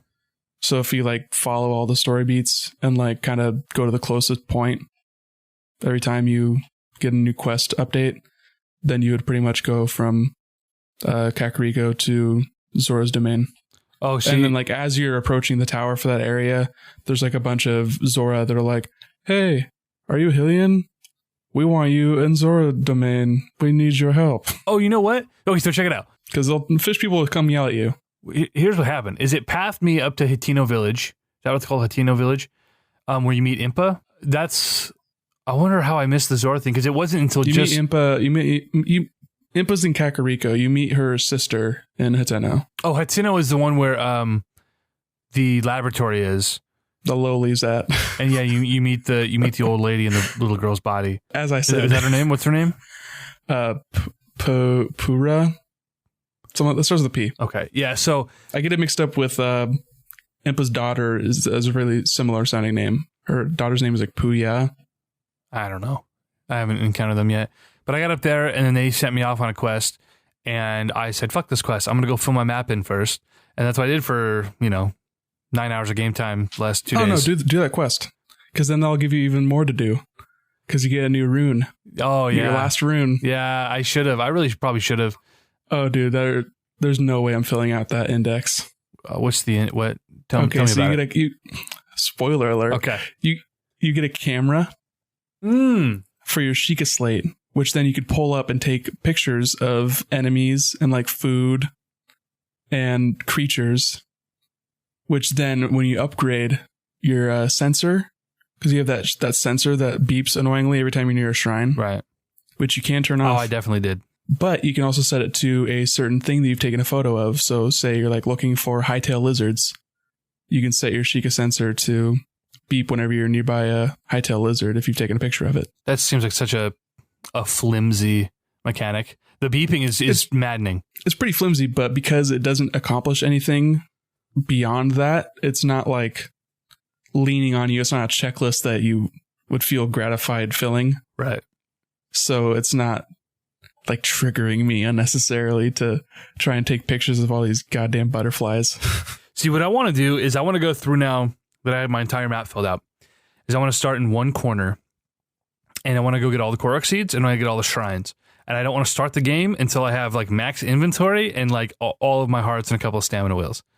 And I know that sounds awful. That's like how I play. It's how I play my open world games. Like I feel so overwhelmingly compelled to do these things. And so far it's been working. I've had a lot of fun. I've only done 20 shrines, but I filled out my map and I've only gotten like 12 Korok seeds. So I have a long way to go. There are 900 Korok seeds. But yeah, when I first heard 900 Korok seeds, I was like, no, I refuse to believe this. But there have been some that I've like passed over. And those are the easy ones that you find at like the top of mountains and stuff. You just pick up a rock. But there's so many that are just at the top of like a tree and there's a rock and you're like, what? Damn it. Right. I gotta climb more trees. Seriously. No, I'm honestly just going to, I got the Breath of the Wild Deluxe guide. I'm just going to whip that out and just go down the freaking checklist. Oh, God. Dude, I want my inventory space, man. I need them all. Yeah, but what's the point of doing it from a guide? You're just doing a chore at that point. You're taking out the core exploration and discovery of it. Bro, I've already done that. I spent 9 hours exploring the world, and there's probably a lot I haven't hit because I was obviously, I had a pin and I kind of... Yeah, if you're beelining it to towers, then you're going to miss a lot. Right. Obviously, you missed an entire domain. Yeah, well, no, so I knew I was close because I got up to the top of that tower, and I don't know if have you been to the top of that tower where the Zora is stuck up? Yeah, there's Zora up there. Yeah, and he's like, go talk to the captain, help me out, whatever. Points to the bridge, yeah. There's a little cutscene. I didn't go down. I directly glided right off the top and towards my So next have you tower. even encountered any voice acting besides the old man? Yep, and I will not tell you the ones I've encountered because there will be spoilers, and I'm now confident you have not encountered them as well. But yes, plenty of voice acting. How do you feel about the voice acting? The ones I've encountered so far haven't been bad. The King was good. Zelda's been fine. King wasn't very good. I mean, it was fine. And I do not like Zelda's voice that much, especially compared to some of the other ones that I actually do like a lot more. Zelda sounds very sad. It's just very sort of... That's another bummer, is the fucking, the memories. I haven't gotten any memories yet. I've gotten 3 memories. 4? I've gotten like 4 memories, and they haven't been in order. And I don't want to watch them when I get them because I want to wait until they're in order, but I am compelled to watch them because I just unlocked it, so that's a minor bummer. I mean, I can't imagine they're going to be spoiling anything. Oh no, they're all kind of disparate and at different times, but I'll see it all in order once I do have it all unlocked. It's interesting to kind of try and piece it together. I've only gotten one, and I won't tell you where or what. But it was kind of cool. I like Impa. It was good. When she's telling you that story, that was fine. And Impa was okay. It didn't stand out to me as being bad. Like it wasn't Final Fantasy X. It wasn't Symphony of the Night. Oh God, that's an all time. What is a man? It's just what's the line we used? A miserable pile of secrets. It's just sarcasm. All time, dude. Worst voice acting. Hey man, that game came out in 97. That was a long time ago. I don't fucking give a shit. Guess what else came out in 97? Like fucking Toy Story. Now, what year was that? Toy Story isn't a video game, I don't give bro. a fuck. The voice acting is voice acting, man. I'm sure Konami couldn't afford to hire Tim Allen and Tom Hanks to voice in Symphony of the Night. To be fair, I'm just saying, like, there was a style that they were going for. They probably found like the 3 like English-speaking actors in Japan at the time, and were like, "Hey, we'll give you like $30 to voice over this pixel art game." It's sarcasm. It's so bad. It's just so good. I saw people complaining about the voice acting in Breath of the Wild. I saw them complaining about it online. It just really hasn't hit me yet. It just seems fine. I'm more like in awe that there's voice acting in a Zelda game and kind of weirded out to be sort of scrutinizing the performance, you know? So you're not holding it up to industry standards because it's a Zelda game? You hypocrite. 110%. I would not play this game if it didn't have a Zelda skin. And I'm just saying, like, the voice acting for me has been kind of weak, and if it wasn't there at all, I probably wouldn't be like, I wish this had voice acting. Well, no, because no Zelda game has, so we wouldn't miss it. Yeah, so, like, why put itself in the context of voice acting if it's not going to be strong? That's my one point against it. Are there any performances I should be looking out for in particular? Or should I just see what happens? I really liked the Zora voice actor. Okay. Which ones are particularly bad? I thought the king was fine. The bird. Haven't encountered him yet. The bird guy's bad. Bird guy's bad. The past bird guy. The OG, like, hero dude.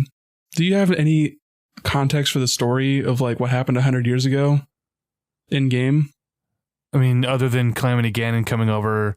So, like, I don't want a story spoiler you. Yeah, don't. Okay, bird guy, I don't know. Just think bird guy, and that's what you have to look forward to in 10 years when you get all the Korok seeds. Yeah, 10 years.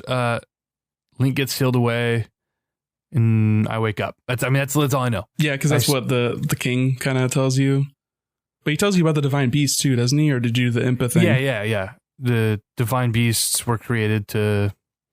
Yeah, you learn about that briefly. Okay, so light spoiler, I guess. They are piloted by 4 people of different races. So there's a Gerudo champion, a Ruto champion, a Zora champion, and a Goron champion. Okay, that makes sense. That are piloting them, and then it's up to Link and Zelda to, fuck up Ganon shit. Hell yeah. Well, I'm excited to get into it. How far are you, if you had to guess, how far are you from like beating the story? If I'd mainline the story, I'd say I'm a little under halfway there. Because I've done 2 of the divine beasts, and then after that would be Ganon, presumably. So, and then whatever minor thing you have to do before Ganon, which you always have to do. So yeah, I'm kind of excited. I was listening to the IGN, listening to NVC, and Brian Altano was talking about he's done none of the story either, and he's put in tens of hours. And I'm like, I feel you, man. I'm the same way. There's all these things to complete before you like get into the meat of it, and I want to be as like strong as I can. I want to be decked out. Dude, you haven't even listened to any of Dan Reichert talking about it? No, I haven't listened to the Beastcast at all. Dude, he had put in like 100 hours before the game even came out. That's a lot of hours. He was playing it more than he would do a full-time job. Like, he was playing like 12 hours a day. It was his full-time job, but also his leisure time. But still, like, can you imagine playing Zelda 12 hours a day every day for 2 weeks? I can't play any game that much. I wish I could. He has a lot of context for, like, he's done a lot of extracurriculars.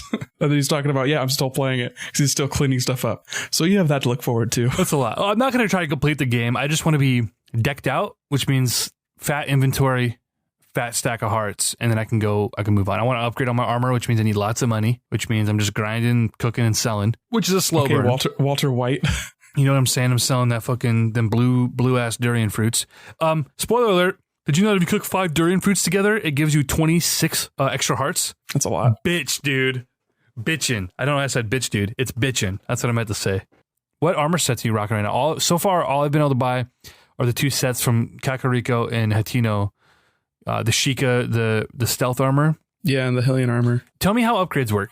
I finally finished out my climbing set, which I was very stoked to find the pants just random. I just stumbled across them in a shrine. I was very happy about that. Is that the Brett Michaels hat? Yeah. Yeah. My man, the cool sleeveless shirt. Like, it's not a tank top. It's like a muscle shirt. Oh my God. Dude, it gets even more Brett Michaels than... Yeah, like the actual shirt. Yeah, dude, it's great. I got that full set. I'm working on finding some, I think it needs sunset butterflies or sunset dragonflies to upgrade the pants that I need to get to the 2nd so I can get it to the 3rd. I finally found the 3rd fairy fountain so I can do greatly upgraded. I'm assuming there's probably more. So tell me how it works. You find the fairy fountains, you pay them off, and then... One-time payment, and then they upgrade them for free, or do you have to upgrade, you pay for each upgrade? You pay in monster parts. Oh, that's it. Okay. To upgrade. Okay. So, and then there's been some things I found, like I found something called like a barbarian, like headdress. It's like this cool skull thing, and it boosts your attack as its buff. And what that needs to upgrade is Lionel parts, which Tell you what, those are kind of difficult to fight. Oh, really? They're much more like mini bosses. They have like 1,500 to 2,000 health, and they can pretty handily destroy you. Like their hits are like maybe 8 or 9 hearts each. Oh, fuck. Yeah, so like they mess you up and they take a while to beat down. And then I found another thing that was effective against guardians defensively. And then there's also an armor set that you can buy that's effective against guardians, which I might end up buying also. But yeah, there's a lot of cool little like things that I've stumbled across as I've progressed later into the game. Are you able to upgrade weapons for better attack power? I assume so, because I have found weapons that have upgrades already applied to them. Right. Such as higher attack power or higher durability or what have you. Right. Or like I've had spears that you can throw further, or bows that have like a scope basically when you go to aim down them. Have you gotten any boomerangs yet? Yes. It's real nice.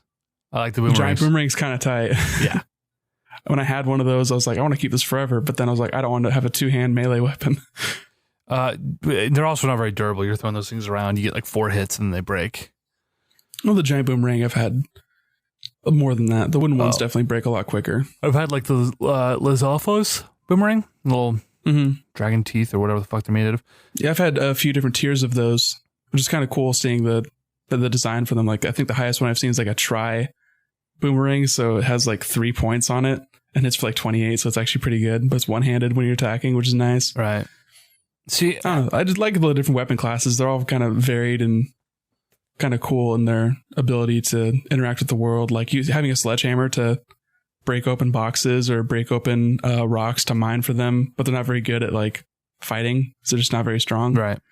It's kind of cool to have that varied capability beyond just combat. Like you were talking about the wizard dudes that have the rods. Right. And they like drop them, and then you just have like, oh, I can just throw fireballs now for a little bit. That's kind of tight without having a dedicated magic system. Yeah, I didn't consider that. You had magic in prior Zelda games. Mm-hmm. Almost like all of them, right? And you don't have any here. Yeah, no like magic potions or anything like that. Nothing to no green bar beyond your stamina. I mean, that's kind of, I guess, comparable.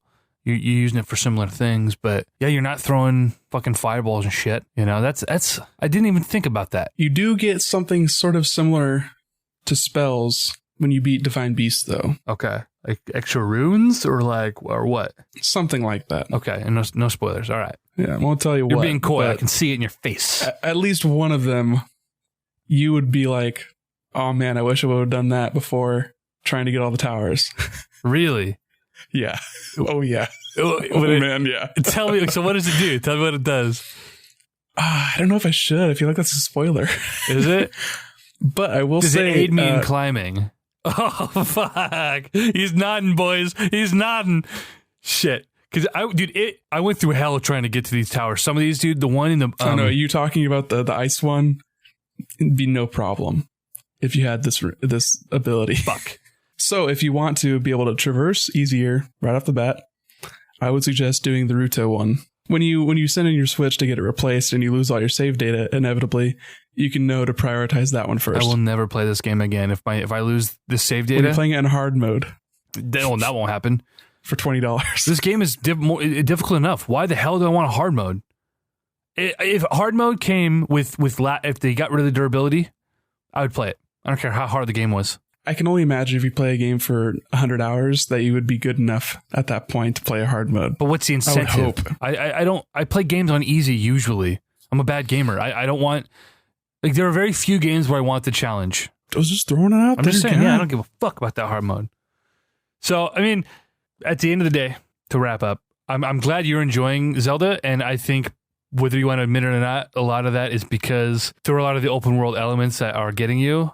And not necessarily just because they're open world. It's I don't because know if it's the open world elements at all that are getting me. It's because it's new for a Zelda game. I like the physics-based things. It kind of reminds me of like playing Portal, like another game you've never played. But that's a fun tool set to play, and I've always enjoyed the puzzles that kind of evolve from there. The shrine puzzles have been awesome. I've only, like I said, only done 20 of them, but I don't even mind the motion control one. I've only done one motion control one, and it was a little frustrating. There's a little maze with a ball. Mm-hmm. You know what I did with that one? What's up? Did you finish it? Yeah. Here's the thing. Cheat mode unlocked. Just flip the entire thing upside down. The bottom side is just flat, and you just rock it over. I'm trying to think about that one now. I don't actually remember what I did. I got to a point where I was just shaking it violently, and then it unlocked. The door unlocked, and I have no idea what happened. What I had to really try to be careful with was positioning it to get up on there and get the chest up on there. There's a chest up on the platform, so I was trying to, precisely angle it so I could you grab that so you can get some crappy electric spear or whatever. Yeah, whatever the fuck was in there. I haven't actually run into really any good weapons in the shrines at all. I've gotten some pretty badass ones. And now that I've got the amiibo that I'm just grinding with, like, I'm getting way better weapons than any of the shrines. Because I haven't gotten into a shrine. Well, there are only 2 shrines I haven't beaten, and it's because they had really difficult guardians in them. Or mini guardians. There's one that I haven't cleared. But all the puzzle ones I've cleared and gotten the chests. Dude, there's one that is just a huge pain. I might literally have to look at a guide for it. Which it is so obscure. Do you know what it's called? I'm curious to see if I've done it. No, but it's called the 5 Flames. Something like that. Zelda, the 5 Flames. Let's see what you're going to find something. How to do 5 Flames. The Ruko Mag Shrine. That ringing a bell? I mean, they're all obscure, kind of Eastern sounding naming. It sounds like a 5th grader was trying to make up fantasy titles for his fucking Lord of the Rings clone. Sounds like a new Indian restaurant that I haven't eaten at yet. God damn it. Okay, I want to pull this up here and see if I've done it. I don't think I've encountered this one. You probably haven't done it because you would remember. It's got the 2 chests up high and then the pool in the middle. Well, there's just the one thing is that there is a cube that has 3 crystals on it that you hit, and then the cube rotates, and it rotates a bigger cube that has these torches on it, and you have to light 5 of the faces, but the 6th face is spouting water, and it's really hard to mentally remember which crystal rotates it which way because each one rotates it in a different facet. Oh, really? Yeah, and it's difficult to figure out once it's rotated once which way it's going to rotate when you hit it again. It totally is a mind fuck. So that sounds like a little more obtuse than maybe it should be. I'd say definitely. That's why I haven't done it yet, but I'll get to it eventually. But it shows up on the map as half blue and half orange, so right, easy indicator. And you can still warp to it without having beaten it. Thank God. Right. As soon as you activate the entrance, they're fast travel points, which is really nice. I'm glad that they did that. Very generous with fast travel in this game. There are some games where your fast travel is limited, or it's like an expendable item you have to use in order to, you have to kind of pick and choose where to fast travel. Or you can only fast travel if you're already at a fast travel point.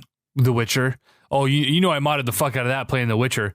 I ain't going up to a fast travel point to try and fast travel, homie. I'm fast traveling anywhere Skyrim style. You know this. Right, so I'm very appreciative that they were so forgiving with this because I feel untethered. I feel no qualms in going off in a random location because I know if I ever get into a scramble, I could just fast travel away and go somewhere and be like, oh, we'll leave that for later. Right. And that is really nice because especially in prior Zelda games, you could go off, especially something like Wind Waker, and even to a degree Twilight Princess, you had a little bit of leeway. You could kind of run off where you wanted to. But if you went too far or got lost or didn't know, it was just such a headache trying to get back just to point A again. And you're not limited to just fast traveling when you're out in the open world. You can be in a building, in a dungeon. I haven't tried. Can you fast travel if you're in a conflict?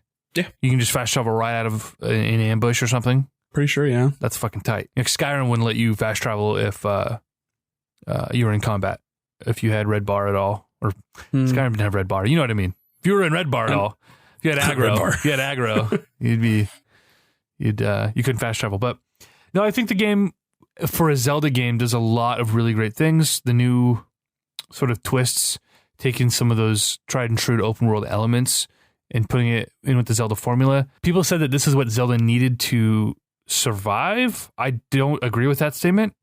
I kind of hope the next game is not like this. I kind of want a traditional linear Zelda game. And maybe after I beat this game, I'll be singing a different song. But I think this is a fun experience, what I've done so far. But it doesn't feel like a Zelda game other than the skin. It doesn't, that sort of tried and true formula, which is obviously they want to get away from that. But it just doesn't, even the music, the soundtrack's great and the sound effects are great. But in a lot of points, it's not evoking that, 2 decades worth of nostalgia for me. It's a new experience. It's a different experience. If it weren't for that Zelda skin, I just don't think anyone would be talking about this game, and people would not be so quick to look over the many flaws it does have. You know what I mean? Yeah, and if Skyrim was an Elder Scrolls game, then no one would have played that too. Well, that's not necessarily true. Like, again, look at Horizon. That thing is getting consistently high scores. Everyone who's played it has loved it, and that was a totally unknown property. Obviously, we've got the hype train rolling, Sony backing it 110%, but it's like, if your game is good, people are going to play it. And if this wasn't Zelda, I just don't think it would. I mean, literally people saying this is the best game of all time, Nick. I think this is a double-edged sword also, because then people hold it to a higher standard because it's part of a storied franchise. You get pros and cons for that. I don't think anyone has gone into this with higher expectations. I mean, Skyward Sword got tens across the board. And people look back and hate that game. They look back and they mark it up against prior Zelda games with 5 years of context. And I'm sure in 5 years, people will look back and say, oh, Breath of the Wild wasn't that hot, but it's the new hotness. And that's just, sure. That's what happens. And that's because it's Zelda. And I have no problem with that because it's Nintendo and they make quality games. Despite my grievances with what I've experienced so far, it looks like Zelda and sometimes it sounds like Zelda. And I'm sure it'll feel a little bit more like Zelda once I get into the story. Yeah, what you've been playing hasn't been Zelda. It's been Go to the Tower Simulator 2017. I've just been exploring the world. But that's like one of the major selling points of an open world game is you can go where you want and you get to explore and like the sense of accomplishment you get from like discovering something that so far hidden away in this disgustingly large world that you're one of like very few people who may have ever stumbled across this exact same thing or had this exact same experience. There's something about that unique, or what you perceive to be a unique experience, where it's like this is my experience, no one else has this. There's something about that, and that's one of the major things with an open world game. And so that's what I've been trying to soak in first. How does this hold up to my other open world experiences? I know Zelda like the back of my hand. I've been playing Zelda for 20 years, and I've played them all. So how does it sort of how's open world and how is Zelda? How are they fucked? And how, so I'm trying to get that experience before I get on with the story, which I'm assuming is going to be relatively short. Once you take the open world aspect out and you're just mainlining the story, that's going to take me less than 10 hours. I'm assuming. I wouldn't say that I was like beelining it on the Great Plateau, but I was still on the Great Plateau for like maybe 4 or 5 hours. But a lot of that is sort of reorienting yourself and getting familiar with the mechanics and exploring a little bit. Yeah, so I would say like if you mainlined it, this is like a 15, 20-hour game. Which maybe a little bit longer than a standard Zelda game, depending on the game. I'd say, yeah, it just depends. I mean, a lot of that's just like getting from point A to point B. Now that I've gotten that out of the way, I'm going to like really be able to just hit all the beats and get through the dungeons, hopefully. Not that I necessarily want to blow through it. Like, I'm enjoying the world right now. And at first I thought, this whole world, it all looks the same right now. And there's no, once you start getting out into the different corners of the world, and you start getting a little more variance, it's very satisfying. And climbing to the top of the tower, they're puzzles in and of themselves. The first couple towers, you just climb to the top and you hope you had enough stamina. But once you start getting into it, it's like, oh God, this is like a whole different obstacle than anything I've experienced in this game so far. Have you been up to like I think it's the far right? I've pretty much been along the entirety of the far right and middle south to far right corner. Have you been to the tower where you have to climb up a giant cat? It's a big castle wall with hovering, yeah. And then you get up, and then that's the Akala. Shit, Akala. Okay, and then so you blow the eye up, and then you drag the metal bar up to like crawl up to the top. Yeah. Okay, that took me fucking forever to figure out because I didn't go around the way it wants you to go, where you go up, you follow the stairs and go up and around. I was trying to avoid detection, so I went around the backside and crawled up the cliff, and then up on the backside of the castle. And so I was like, I literally have no idea how to get around this. Now what? Yeah, this weird little Majin Buu looking shit surrounding the tower. What do they call that? Like the calamity stuff. Calamity. I call it the calamity stuff. The calamity goop. The calamity goop. Ganon's spooge. Augustus Gloop. That was a bitch. Oh, I don't doubt that.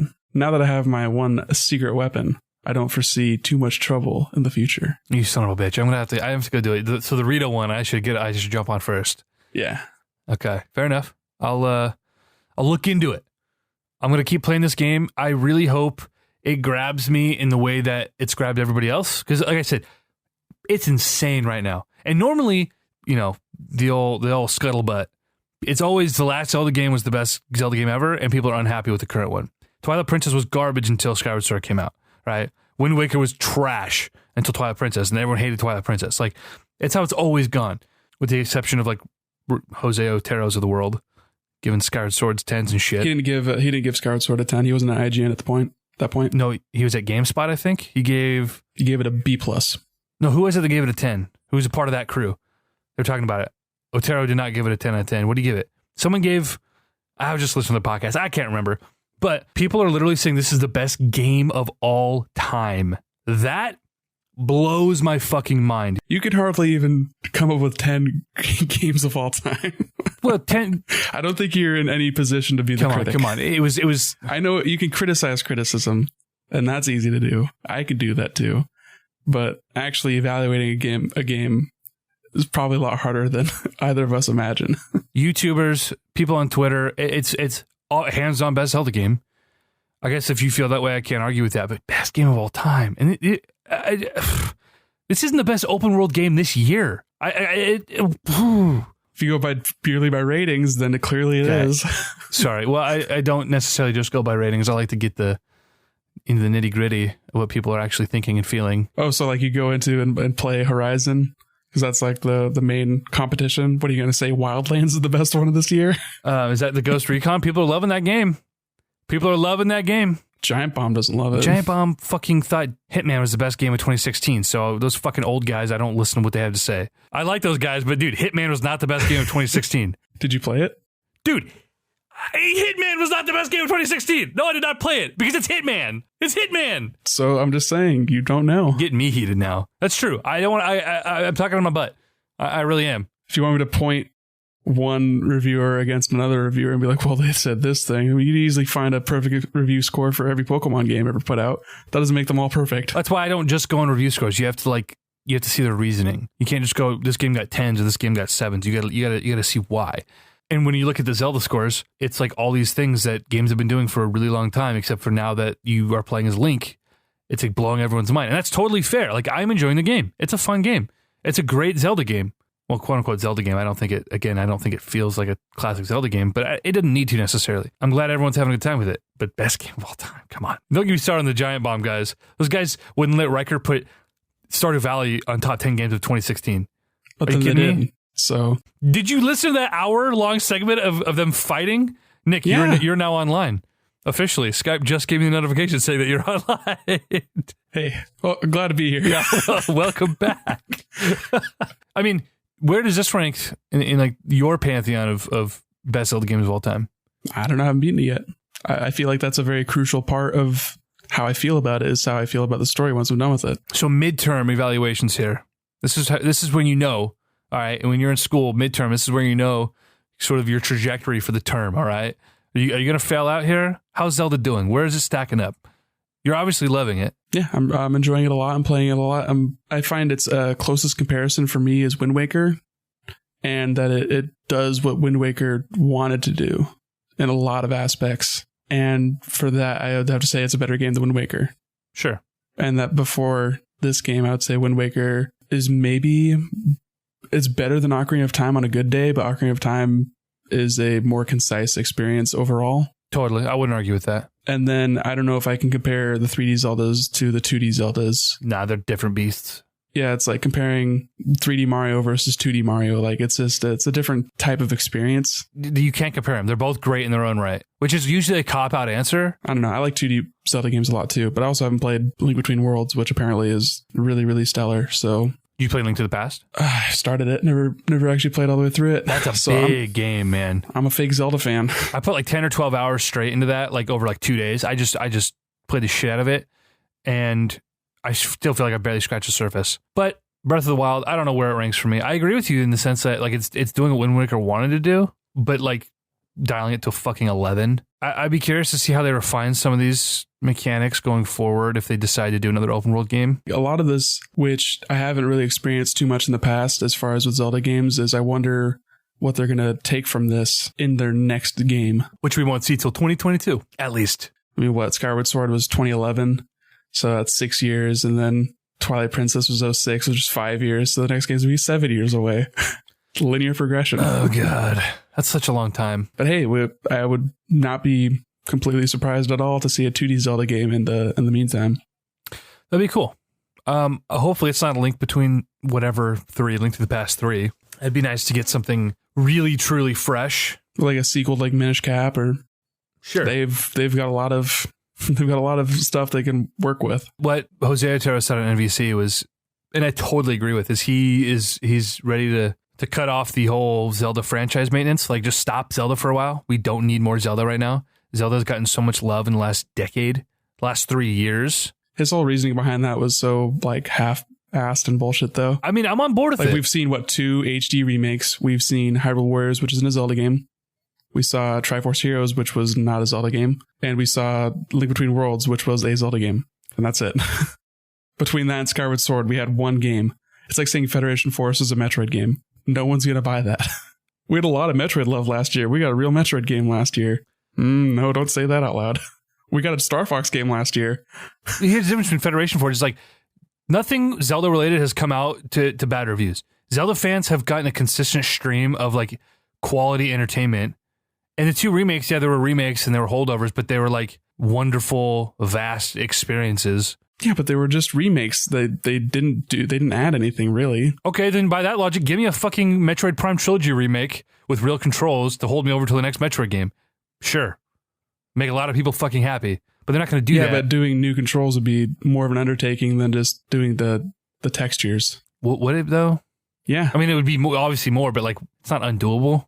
Changing how the game plays affects the pacing of the game, and it affects everything as opposed to how it looks. All they have to do is give us control over one more axis, which they did with the Wii, the motion controls. If you think mapping motion controls to a stick is as easy as you make it sound, then you don't understand. Dude, they already have a game in which you control one axis in a typical 3D fucking environment, and then they added full range of motion with the Wiimote. It would... They made Zelda Wind Waker in 6 months, HD. You tell me it's going to take more than that? Because it was the same controls. They added Bloom and up-resed it, and they did that in 6 months. It's running on a different engine, and they completely rebuilt all of the assets. Nothing is reused from Wind Waker. It's all new. What assets? A different color of green? No, literally, all those models, none of those models are from Wind Waker GameCube. Everything is brand new, and they did it in 6 months. And it was more a proof of concept than, hey, we're going to release this game. I'm just saying, if they wanted to show that love to that franchise, that's a really comparatively quick and easy way to do it, is give us that game with modern controls. But also, Metroid's never sold well, so they probably never will. To be fair, no game in Nintendo's arsenal has sold well except for Mario, with one exception in the Zelda franchise. Pokemon's on Nintendo. It's Pokemon. I mean, it's mostly Nintendo. I mean, they publish it, but it's 33% Nintendo, so that's like, I would say that's like first and a half party. But the Pokemon company makes the games, and Game Freak makes the games. Pokemon Company is more tied with the anime and stuff. But Game Freak is Pokemon Company, like owns that. Game Freak is 1/3 of the Pokemon Company. Nintendo is another third of the Pokemon Company. Science. Pokemon Company is a third of the Pokemon. No, like literally, there's a third company called like Pokemon Ltd or some shit. Well, either way, Mario's really the only Nintendo, franchise that Nintendo owned franchise that sells well. None of them do. I mean, Zelda sells well, just not well in the grand scheme of things. Sure. Like 8 million units is still a lot, you know. Was that for? We broke this down a while ago. We went down through all the sales numbers. I think Skyward Sword is 8 million. Yeah, that's the Wii one. No, Twilight Princess was the highest selling Zelda game, if I recall. But I think that was like 11 or 12. But still, nothing to sneeze at. Yeah, when you have 110 million units in the wild, I mean, you'd hope you... If you're like, well, it's not Minecraft numbers. Well, nothing is. No. That's totally unattainable and unreasonable to assume so. But Zelda, I just want to play it right now. I have so much work to go do right now. I have so much... It's 9 o'clock. Oh my God. I've done nothing all day. Mario Kart, hello. Okay, all right. I mean, Breath of the Wild is the best selling... For a launch period. They're putting caveats on that don't really reflect anything, which that's why I want to wait until like the end of the month when we actually get, year-to-date numbers from Nintendo. I'll be very interested to see what their actual sales are. They were hoping to sell 2 million units this month. I mean, they can't be that great. I guess you factor in Wii U sales. We'll see. I imagine they'll probably sell 1 million units on Wii U, right? You think? I mean... Dude, I don't even know. Or you think most people with a Wii U bought a Switch? Who cares? That's what I'm thinking. Like Well, literally most can't, because most would be more than 7 million people. People who bought a Switch are probably the same type of people who would own a Wii U. Fair enough.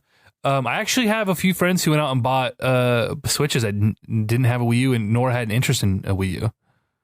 Yeah, I don't doubt that. I mean, look at our friends. Sam, Austin, guy I know, Derek, didn't have a Wii U. He went out and bought it. Part of it really is just like they get that new hardware smell, and it's like I have to get up in that, and the fact that they're not available, people are dying to have it. I'm dying to have a second one, and I don't even need it. It's just because you can't get them. It's a lot more promising to buy a brand new thing instead of buying a new Zelda game for the rotting corpse of the Wii U. I mean, to be fair, they're the same experience, except for one has a more comfortable controller. Yeah, but like nobody wants to buy a Wii U in 2017. Like, unless you really are dead set on playing all the games that might get ported to Switch in the next year or two, then it's a lot more promising to buy new hardware. Well, it's true. The fact that the Switch is cheaper than the Wii U right now, so if you can even find a Wii U. Yeah, I was going to say, if you can actually find one, you could buy it cheaper used at GameStop. You know what Nintendo's doing? They've recalled all of their units, and they're selling them as refurbs for $200 on their eBay. That makes sense. I mean, you don't want to have competing shelf space. So I've almost considered like, ooh, $200? That's pretty fucking cheap. It's pretty cheap. Gonna have to pick one of those up before they go out of stock. Don't get a second Wii U. That's a stupid thing to buy. What happens when my fucking Wii U fails? I've got play the games on Switch when they will be. I'm sure there are a lot of games that aren't coming to Switch, and those are the games that you don't really need in perpetuity. I'm thinking realistically the only games we're getting that were on Wii U that we're getting ports of. Mario Kart, obviously, we're gonna get a Smash port. We're not getting a new Smash anytime soon. It's gonna be a port. It's probably gonna be announced around the holidays. It'll come out next year. I can't imagine they'll wait till next holiday season, right? For Smash? Yeah, I can see that being next summer. Next summer, okay, or next winter. Yeah, depending on what their slate is for like real new games. Same with like Mario Maker, really, if they do a port for that.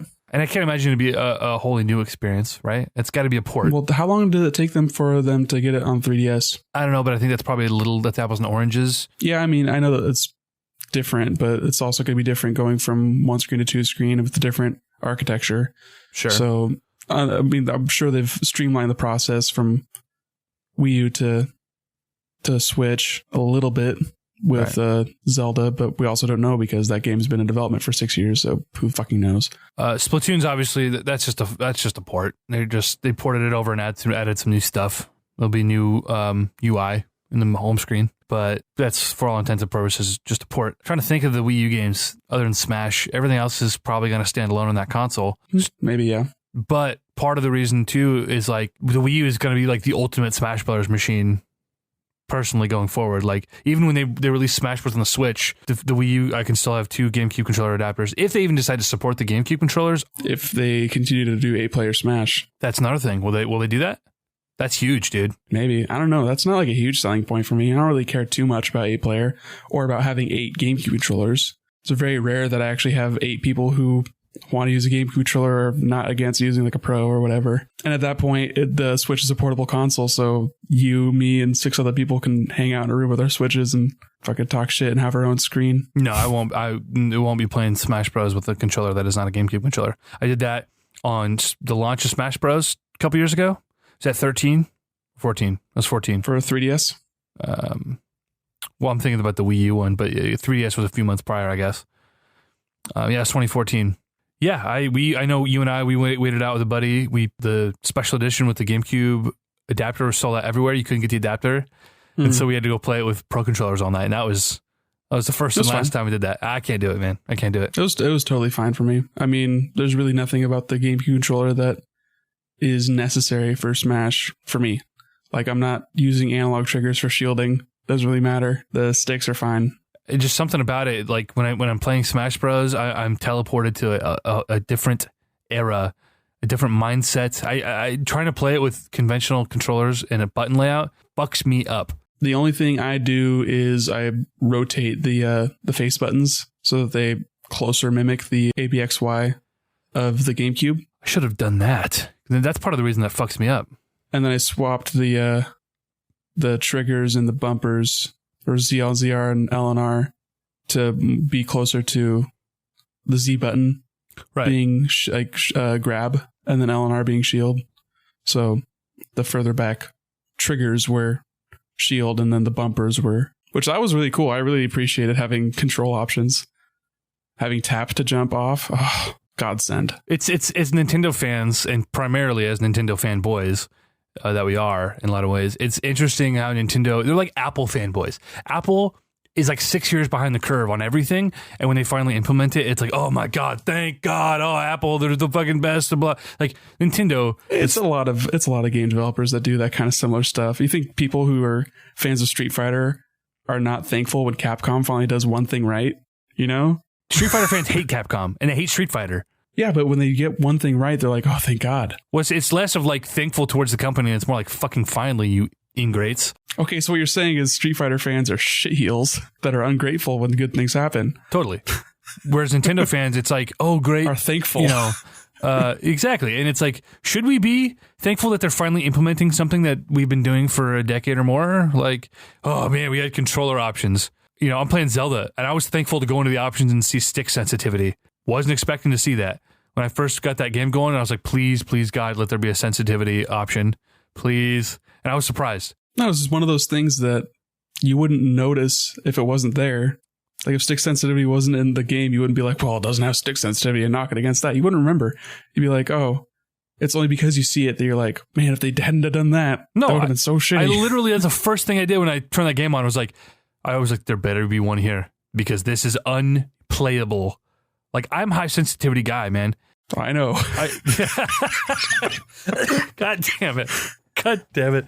I play with normal sensitivity when I'm playing in handheld mode, though. I can't just because do that. The travel length of the smaller sticks is a little bit difficult to switch back and forth to. Right. From the Pro Controller. If Breath of the Wild had an ultra high setting, one step above very high, I'd be using that. Like, it's still not quick enough, but it's manageable. I think it's quick enough. But like I said, I'm a high sensitivity player, and fuck you. It's been a good experience. I'm excited to get back into it. I gotta get off of here. I gotta get my work done, and then I'm gonna hopefully be able to squeeze in a few more hours tonight. Like that's all I can think about is getting back into it. Yeah, you've wasted 2 hours of my time that I could have spent finally dealing with that dragon. Wait, one of the elemental dragons? Yeah. Who are those guys? Is it a bad guy? No. Okay, so no spoilers, I guess. Fuck. I mean, it scared the shit out of me. I don't know if it's a spoiler, but I'm gonna try some stuff.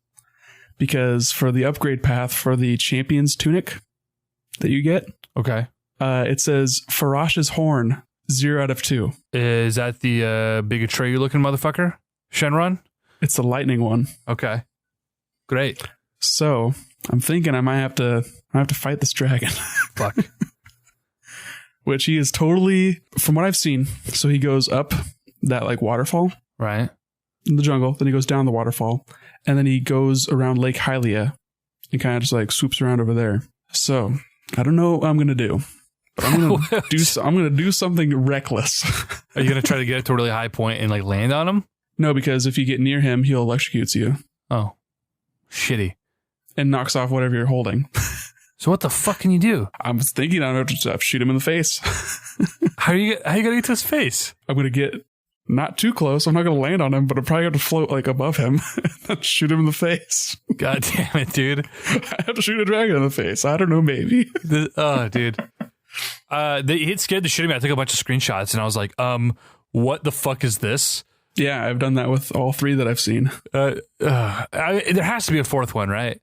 Like all the elements, there has to be. I haven't seen a 4th element. I mean, I haven't even seen the 3rd one. I've only seen 2 and I've been on every corner of the map, so. Well, one of them isn't floating around. But you find him later. He's in the water, I take it? No. Oh, really? Is he like chilling? Like he's stuck in You haven't been on every corner of the map. You've been to all the towers, but that's a small portion. I mean, that's true. And also you don't have any wintry clothing, which probably keeps you from climbing up too cold of a place. No, I've been to the point where my temperature gauge literally drops to the very last bar. But there's another mountain that you obviously haven't climbed to the top of. You know what I'm going to go do now is I'm going to go out to go fucking just find the iciest bitch I possibly can and climb to the top of it. I'm just going to say, I hope you have enough arrows when you do that. Right now I'm looking at a couple hundred arrows of got a good variety. A lot of fire arrows right now, like 130 fire arrows. Okay. Yeah.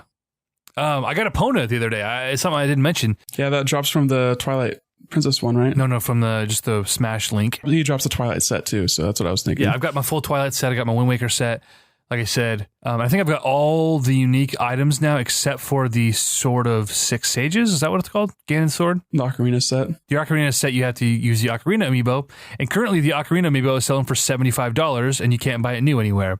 So Guess what I have in the box? Yeah, motherfucker. I was like, oh man, I gotta get that back from Nick. I'm gonna Indian give the shit out of this. That's not a PC term. I can't use that term, can I? No, to say white American take. Oh, that's true.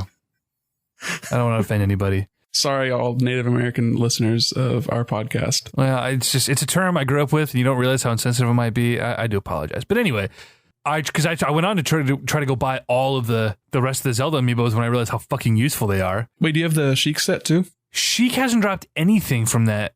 Sheik drops unique wearables. Really? Yeah. She's dropped nothing except for like bows and like food. I saw a little picture breaking down what all the amiibos give you. She drops the Sheik set. Okay. Yeah, okay. So I don't have everything yet. I literally have 3 complete sets of the Wind Waker outfit, but Sheik has dropped nothing and Ganon has dropped nothing. It's a bummer.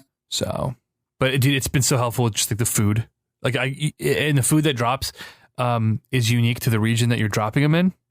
You get like just some of the little things, you know? Right. I love it when you scan the Wind Waker amiibo in it. It just drops tons of flopping fish, dude. Like that's really great. That's been good. I just been cheating the fuck out of that the last 2 days. As you would do, of course. Yeah, just been grinding that, dude. Trying to get the good shit. You're broken. Yeah. Well, my next mission is to go try to upgrade some of my armor after I sell all my food, and we're gonna see what happens. I've discovered 2 of the fairy princesses or fairy fountain, whatever. Fairy princess. Yeah. Jeez. I got my terminology all wackadoodle here. Anyway, it's been 2.5 hours. Well, I mean, once you edit this down, it's going to be 1 hour. Hour 10, hour 12, something like that. Give or take. Well, it's been good though. You kind of lit a fire under my butt. You've like illuminated a number of possibilities for me. Now I'm like, shit. Part of me was like, well, not that I've seen everything, but I now have like this grasp on this world. And then you're like, yeah, I hope you don't lose the forest because of the trees. I hope you don't lose the full grasp of what this game is by being so microscopically focused on certain aspects. Like your certain focus of just getting the towers, and now your crazy focus of using a guide and getting Koroks. Like that just seems like a laundry list as opposed to coming across them naturally. I'm gonna do. There are 900 of them, dude. I am not coming across 900 of these bitches. I've come across almost 100 and I haven't tried. 100? Holy shit. Yeah, I've got like 90, 92. Wow. And I haven't even discovered all the fucking areas. I've maybe hit like 8 or 9 towers. Man, you 7. really been paying attention. Half the map. Yeah, so that's what's really obvious. I haven't, I did discover one that was kind of cool, and I guess it's not much of a spoiler. All the little puzzles have been like not hard at all, but still like kind of cool and kooky. And like one I was, doing a circle of rocks, and then I was going to grab another rock, and I woke up a big ass stone talus. I was like, oh, okay, I'm going to fight this guy now. Dude, the talus scares me. I haven't. The only like sort of weird mid boss in the wild that I fought is a Minox. Yeah, one of the Hinoxes. A Hinox, not a Minox, a Hinox. Yeah. I fought that guy, got him down to about half health, and then ran out of weapons and arrows. So he just chased me around for like 40 minutes while I just dropped bombs until he ran over them, and I chipped away. Those guys, for me, have been the easiest. There's no payoff. You wake them, you get all their monster drops. I mean, that's useful later on. I think they're probably going to be used for upgrading something, because the other mid boss that I've fought, the Lionels, those upgrade an item I have now. So like there's definitely payoff for fighting them. Okay.